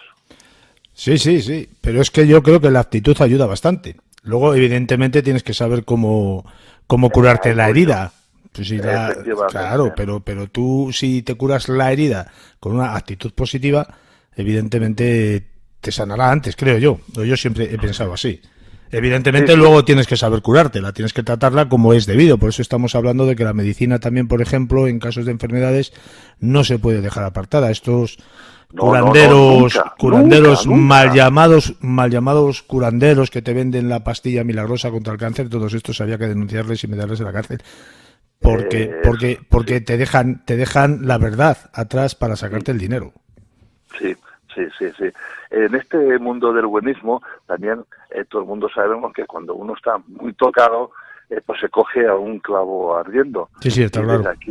Desde aquí tenemos que hacer un llamamiento que antes de ir a los curanderos hay que ir a estos sitios que se enteren bien dónde van, cómo van, porque estos son prácticamente saca dinero y lo que hacen no es curar, sino dan aliento de vida y ven que por el tiempo no van a mejor y entonces lo que hacen es hundirles más todavía. Hundirse más. Y entonces ahí ya entra también el otro factor que a lo mejor ese chakra lo tendrías más o menos regular y eso te está repercutiendo y te está hundiendo más porque está faltando que te entre energía reguladora del chakra, ¿no? De las emociones que tú creías que ibas a curarte. Por eso los chinos llaman o los relacionan a los chakras el dragón de las 5 cabezas. Tú vas a decir, ¿por qué 5 si hay 7? ¿No? Uh-huh. Te hago esta pregunta porque la gente también para que se reflexione un poquito. Porque ellos tienen una forma de pensar que a cada chakra lo relacionan con un animal. Porque dicen que a este dragón de las 5 cabezas lo que hay que hacer es dominarlo, pero no matarlo. O sea, el ego lo tienes que tener, porque el ego es una forma de alimentación. Hombre, es muy importante. Claro, pero tienes que controlarlo, tienes que dominarlo, pero nunca, así como dicen los psicólogos y tal, no, estos los egos hay que matarlos, ¿qué? Hay que domesticarlo y sobre todo utilizarlo pues muy en su sitio y utilizarlo correctamente. Es lo que esta enseñanza de los chakras nos enseñan estas filosofías orientales. Tú te das cuenta que en el mundo físico tenemos aquí 4 chakras muy importantes, que es la supervivencia, la sexualidad, el poder, el amor, uh-huh, la creatividad. Esto es lo que nosotros controlamos. Y lo que ya no podemos controlar prácticamente son los 2 superiores, que sería la imaginación y el entendimiento. Nunca podemos controlar la imaginación sin la supervivencia, ni la sexualidad, ni el poder, ni el amor. Y tampoco el entendimiento sin el conocimiento, y también la visión de la luz, la comunicación vibracional a través del 5º chakra, la relación, la energía, el movimiento, que es muy prescindible, y digamos la masa. Estas son energías desde el mundo físico, desde el Malkut, que solemos llamar, al mundo de la conciencia, que es Keter. Suben y bajan constantemente, Y a todo esto se le llama la energía de los dioses, o sea, las que nos captan de pequeños, que es la Kundalini. La Kundalini. Y no debemos olvidar también, José Luis, que tenemos una memoria genética y un instinto primitivo. Sí, por supuesto. Eso sería un tema también a entrar también aquí. O sea, si lo analizamos bien, veremos como nosotros arrastramos. No quería mezclar la reencarnación, ¿no? Uh-huh. Porque mucha gente a lo mejor pues es un poco escéptica en las reencarnaciones, puede entender el mundo emocional, puede entender esta medicina, ¿no? Y tal. Las reencarnaciones, pues digamos, tiene un factor y un peso determinante en todo esto. O sea, tú realmente lo que tú estás cumpliendo en este momento, tú y yo, que estamos hablando presente, estamos cumpliendo un cometido que a lo mejor programamos antes de nacer. Y cada uno viene a desarrollar, como antes he explicado, muy por encima, nace en el entorno que él viene a hacer su programación, la familia, la religión, la espiritualidad, digamos, todo el entorno familiar. Nace donde él necesita nacer, estamos diciendo. Sí, efectivamente. O sea, tú tienes que entender muy bien de dónde vienes, tu familia, y qué es lo que quieres hacer y qué es lo que te aporta tu unidad familiar para poder desarrollar tu vida, tu nueva vida, tu reencarnación. Esta es como el abono en las plantas. La familia es como el abono en las plantas. Si hay un buen abono, prácticamente la planta va a crecer muy ricamente. Mm. Y aquí me viene si quieres, más adelante, si tenemos tiempo, te relataré un verso de Khalil Gibran que a mí me encanta. Los hijos no son hijos tuyos. ¿Lo has leído? Me suena mucho. Estoy seguro que hace muchos años que lo he leído, ¿eh? Sí, Khalil Gibran es un gran maestro, un gran maestro. A ver, y es precioso. Vamos ahí, si te parece, vamos a retomar un tema que te he cortado un poquito antes, que yo creo que es interesante. Has hablado de la energía Kundalini, que también es conocida como el poder de la serpiente, ¿no? Que para muchos es como una especie de elevación de nuestra conciencia, ¿no? No. No doy una hoy. Vamos a ver. No, es una especie de portal, ¿no? Para elevar. Para elevar hacia, ¿no? No. Bueno. No, ya. La Kundalini es un camino, se le llama la energía de los dioses. ¿Y por qué se le llama la energía de los dioses? Porque es la que une todos los chakras. Claro, desde el primer chakra nace hasta el último, desde el primero para arriba. Claro. Entonces, ¿ello qué es lo que te permite? La felicidad. Que es cuando una persona es feliz, ¿qué le pasa? Que no necesita a nadie, ni autoridades, ni que le pongan leyes, ni nadie que esté sujeto a determinadas personas y que se le impongan. Por ejemplo, las religiones lo primero que te prohíben es el celibato. O sea, tienes que ser célibe, perdón. ¿Por qué? Porque no le interesa descubrir la energía de los dioses. Para la gente que nos está oyendo y no sabe lo que es la Kundalini, se lo voy a decir en un momento. Que miren la publicidad de una farmacia. Y verán que hay una copa.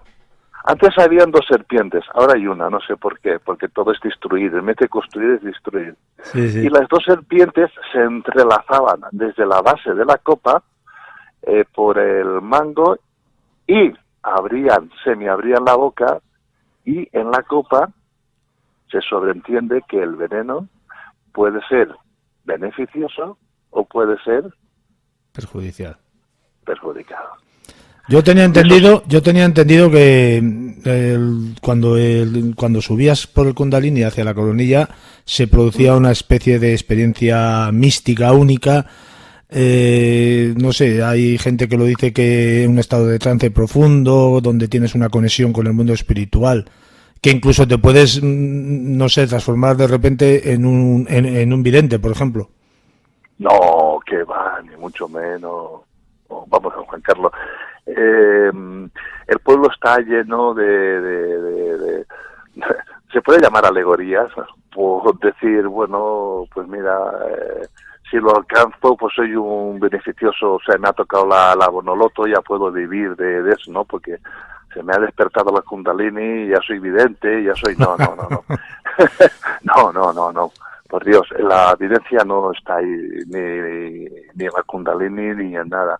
La Kundalini es un ejemplo, por ejemplo, de Murcia a Madrid. Es una autovía. Uh-huh. Y resulta que yo voy a hacer 7 paradas. Pero a lo mejor, yo con 5 paradas, en este viaje, con 5 paradas, yo me encuentro feliz. Y soy más vidente que esos que llegan a Madrid, que no saben dónde está Madrid, ni por qué calle o carretera o autovía ha llegado. Por el mero hecho de decir y hacerse una foto que ya estoy en Madrid, ya soy vidente. No, Juan Carlos, la espiritualidad no entra en la evidencia. La espiritualidad es un proceso interior de cada ser. Es de la comprensión. Yo estaba queriendo hacer alusión al yoga, ¿eh? Sí, es que en el yoga también te hablan de todo esto. Si tú entras en profundidad, que yo tengo la gran suerte de tener maestros muy, muy profundos cuando todas estas ramas ni se sabía, ni el gente lo sabía, y estaban perseguidos, y estaban muy mal vistos que tú hicieses, digamos, pues cursos de orientación o cursos de digamos más de introversión de cada uno, de introspección, perdón, de cada uno. Uh-huh. Pues allá por el año 82-83 había muy buenos maestros. La estancia y la comida y no como ahora, está lleno de maestros. Yo he hablado con muchos maestros y no tienen ni idea de lo que es la Ida, la Píndala, ni nada de esto. Simplemente leen 2 libros y desarrollan unas frases que, como hemos dicho antes, que la gente pues quiere oír. Son grandes psicólogos, ¿no? En ese sentido. Sí, efectivamente, encima psicólogo. Y no les importa a esta gente decir barbaridades porque la gente no los oye, porque los fines de semana necesitan salirse de su mundo y de su rutina principal para evadirse. Esto no es buscar el mundo espiritual. El mundo espiritual lo buscas haciendo una tortilla o en el puchero o en los fogones, como decía Santa Teresa. Que no deja de ser una forma también. Claro, efectivamente. También si no fumamos un poco de hierba, nos iluminamos, coño, aunque sea 1 hora o 2 horas. Estamos iluminados y vemos pues cosas fantasiosas que tenemos en el inconsciente de nuestra mente.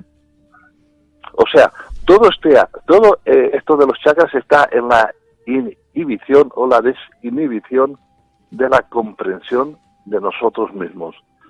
Y para todo esto, la conducta humana tiene que ser, a su vez, inconsciente para que ella actúe, como tú has dicho bien, con la mecánica que llevamos de vidas anteriores y también con más conciencia de donde estamos ahora, con la conciencia física del momento.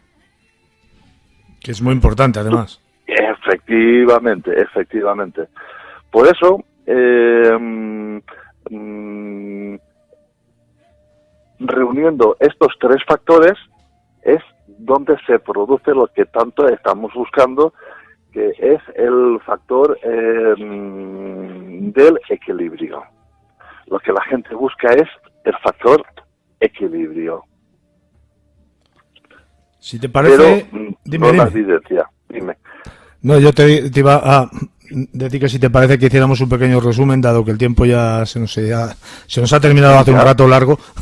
Ay, madre mía, que pronto pasa. Sí, que pasa. nos hemos liado aquí a cascar, como se dice vulgarmente hablando, y porque yo creo que el tema también lo merecía, pero si te parece, para terminar, nos haces un pequeño resumen, perdón, de la importancia de los 7 chakras principales para el convivir diario a nivel espiritual y físico, Sí. porque yo creo que esto es una conexión que no debe separarse nunca.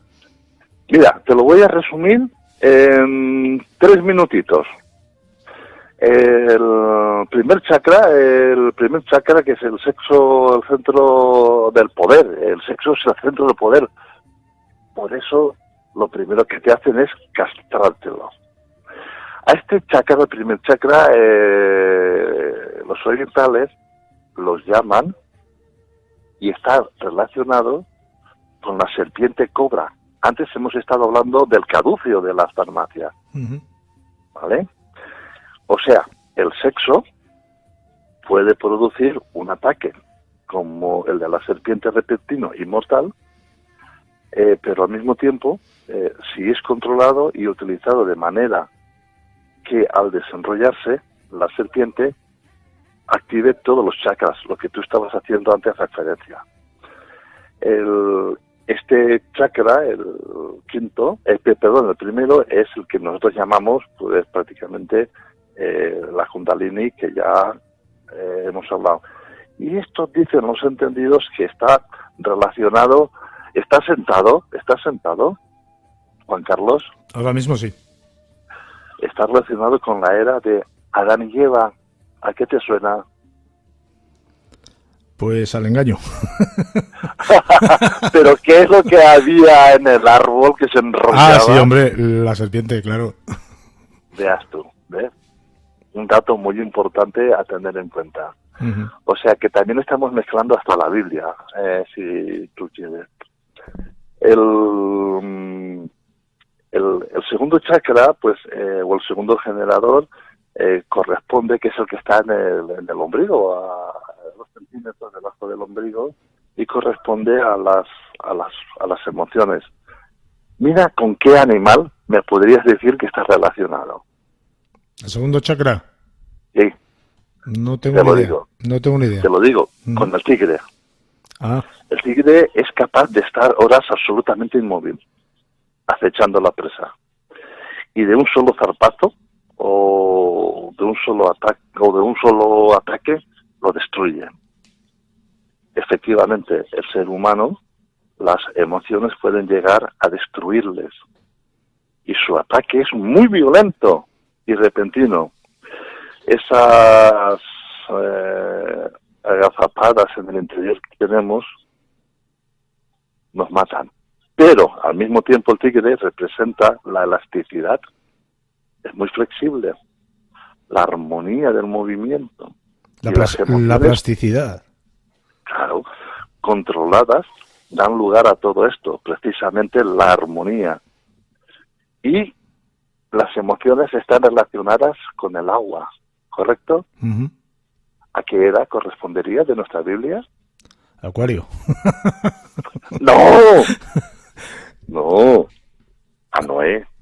Ah, dices de la Biblia, perdón, no te había entendido. Sí, a Noé. Vamos relacionando ya, Juan Carlos, cosas que nos dicen, pero no tenemos los pilares. Uh-huh.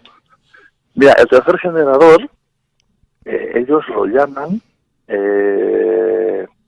esto te lo voy a decir directamente, está relacionado con el león. El león es la fuerza, es la manifestación de la fuerza, que hace referencia a lo que antes estábamos hablando del boxeador. Uh-huh. ¿Vale? Es la fuerza, es la capacidad destructora, es el controlador, es a su vez también, tú ves un león que es la nobleza, el poder, es la persona esa que tú ves que es una persona firme en sus decisiones y muestra hacia afuera el plexo solar, lo que estábamos hablando antes del boxeador. Y en cambio, en todo lo contrario, el miedo es lo que lo contrae y que lo esconde. era podríamos relacionarlo? No lo sé. Caín y Abel. Pues a Piscis, a la era de Jesús. No doy una. La dualidad.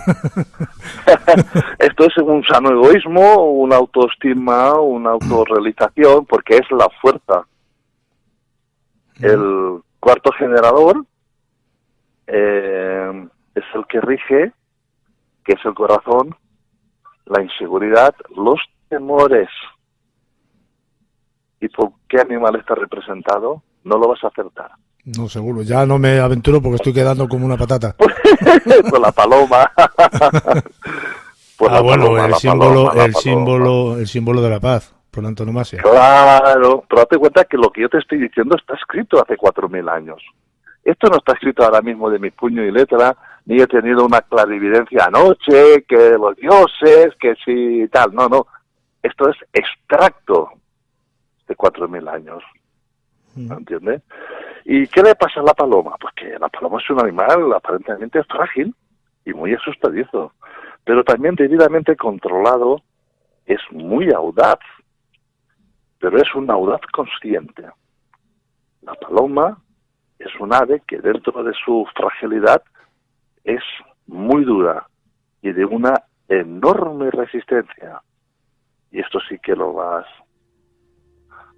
a saber a qué edad corresponde. Y lo has dicho antes. ¿Cuál? ¿Lo de Caín y Abel? No te lo dije yo. Acuario. La de Acuario.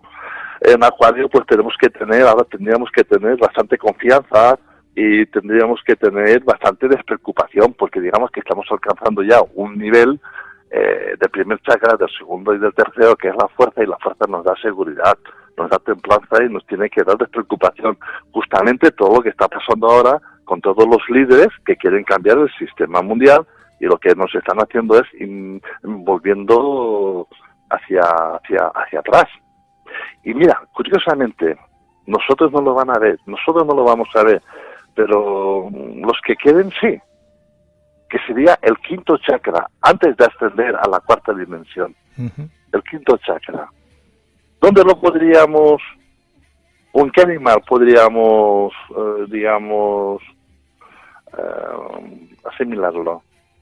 No me aventuro ya, ¿eh? Pues, ¿qué tal marea?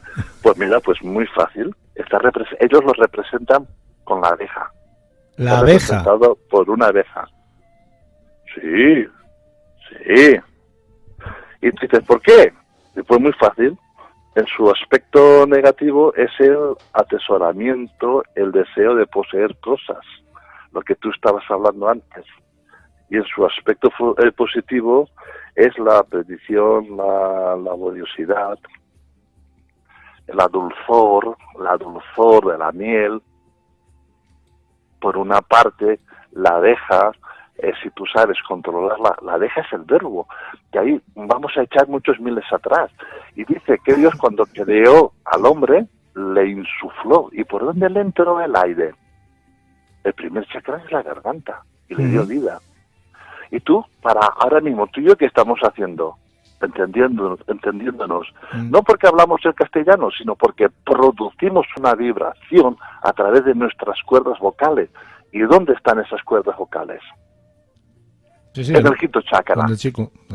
Ahora mismo estamos haciendo una labor muy bonita. Estamos, digamos, pues dando conocimiento para que la gente pueda desarrollarse, entender. ¿A través de dónde? ¿De nuestros pensamientos? No, de la vibración del quinto chakra, de las cuerdas vocales. Por eso, digamos, que a través de ahí puedes hacer muy bien. Pero la abeja tiene su parte opuesta. ¿Sabes cuál es?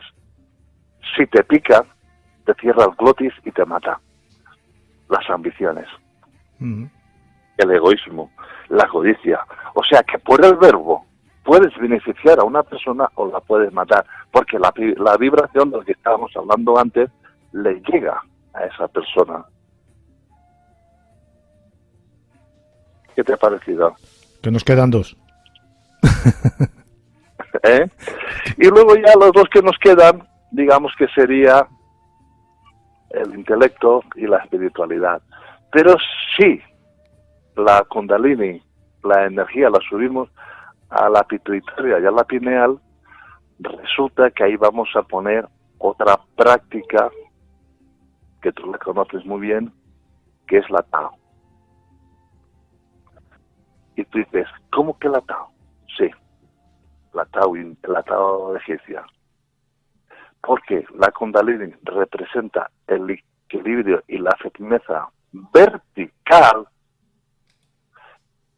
y el séptimo chakra en la pituitaria y la pineal, en el tercer ojo, entra la energía horizontal, y cuando se unen ahí forman la T, la integración, y ahí es cuando podríamos ser clarividentes. Estamos hablando de la altura del tercer ojo. Sí, porque si no hay una integración de aplomo en la verticalidad de la Kundalini y no hay una horizontalidad en la pituitaria y la pineal, no tienes el equilibrio. Y al no tener el equilibrio, nunca puedes estar en equilibrio. De ahí que el verbo siempre es creador. Siempre. Si tú lo que piensas se sincroniza con el verbo, que es la palabra, y con el sentimiento del corazón, es cuando una persona dice, esa persona me llega. Porque une las tres partes, psicofísico, químico, la espiritualidad, la mentalidad, ¿y qué más? La transmisión, la vibración. Entonces es como si dijésemos un detonante, es una bomba nuclear, porque te llegan las tres y las tres te llegan unidas y armónicas. Mira, ¿quieres que te recite en 7 segundos lo de Carl Gibran? Porque uno de los apuntes que tenía por aquí me ha salido. Y eso a lo mejor también sería muy importante que la gente nos escuchase, que nos está escuchando, reflexionase sobre lo que está pasando hoy en día también con la gente. ¿Te parece bien? Venga. Vale, mira, el de Carl Gibran, en una de las frases de él, de los versos, incluye una que se llama Los niños, y dice: y una mujer que sostenía un niño contra su seno pidió, ¿hablamos de los niños? Y él dijo, vuestros hijos no son hijos vuestros, son hijos y las hijas de la vida, deseosas de sí misma. Vienen a través vuestro, pero no vienen de vosotros. Y, aunque estén con vosotros, no os pertenecen. Podéis darle vuestro amor, pero no vuestros pensamientos.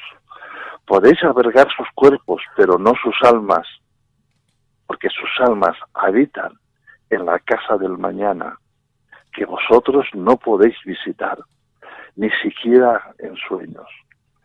Podéis esforzaros en ser como ellos, pero no busquéis el hacerlo como vosotros, porque la vida no retrocede ni se entretiene con el ayer.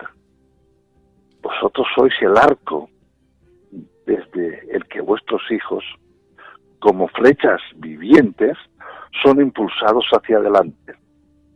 El arquero ve el blanco en la senda de lo infinito y os doblega con su poder para que su flecha vaya veloz y lejana. Dejad alegremente que la mano del arquero os doblegue, porque así como el alma y la flecha que vuela, así ama también el arco que es estable.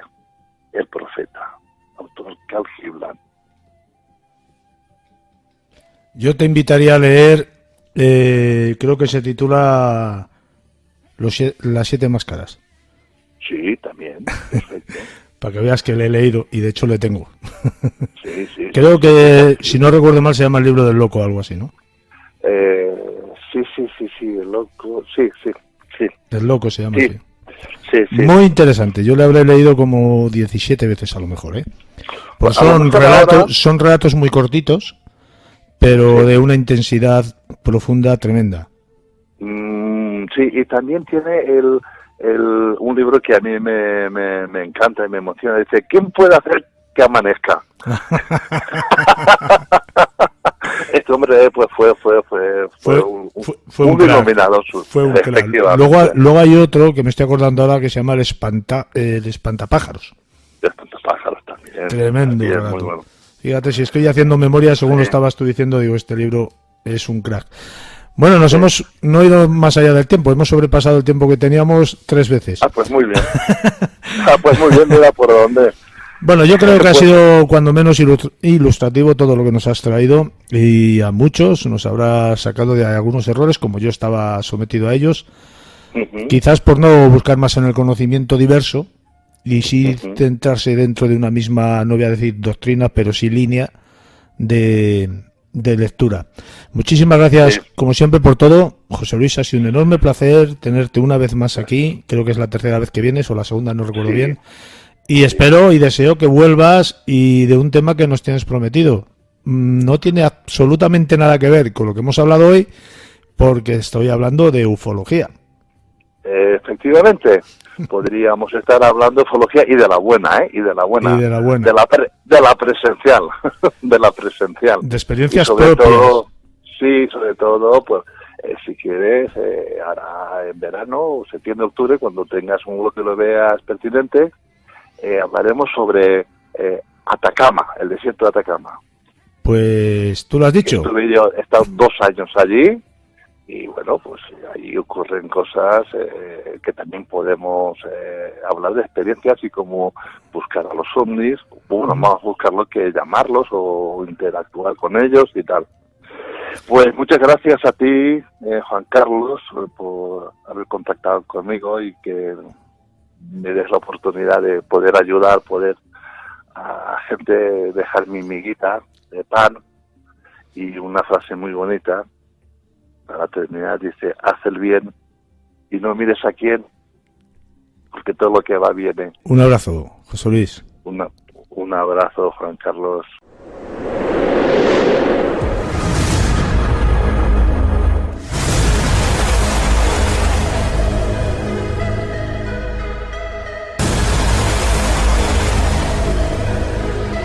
Viaje a lo desconocido con mundoinsólitoradio.es. Vive una sensación única, intensa, excitante. Mundo. La radio. Tu radio.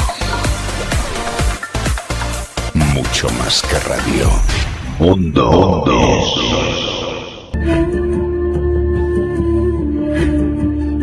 Bien, pues ya hemos llegado al final del programa Mundo Insólito Radio, que espero y deseo, como no entiendo de otro modo, haya sido de vuestro agrado. No olvidéis que podéis comentar y aportar información si así lo pensáis necesario, contactando con el programa a través del email mundoinsólitoradio@hotmail.com o a través del teléfono 687 39 80 12 con el más 34 delante para aquellos que lo hagáis desde fuera de España. Vuestros comentarios, vuestra información nos importan y nos aportan aquello necesario para poder mejorar y evolucionar en el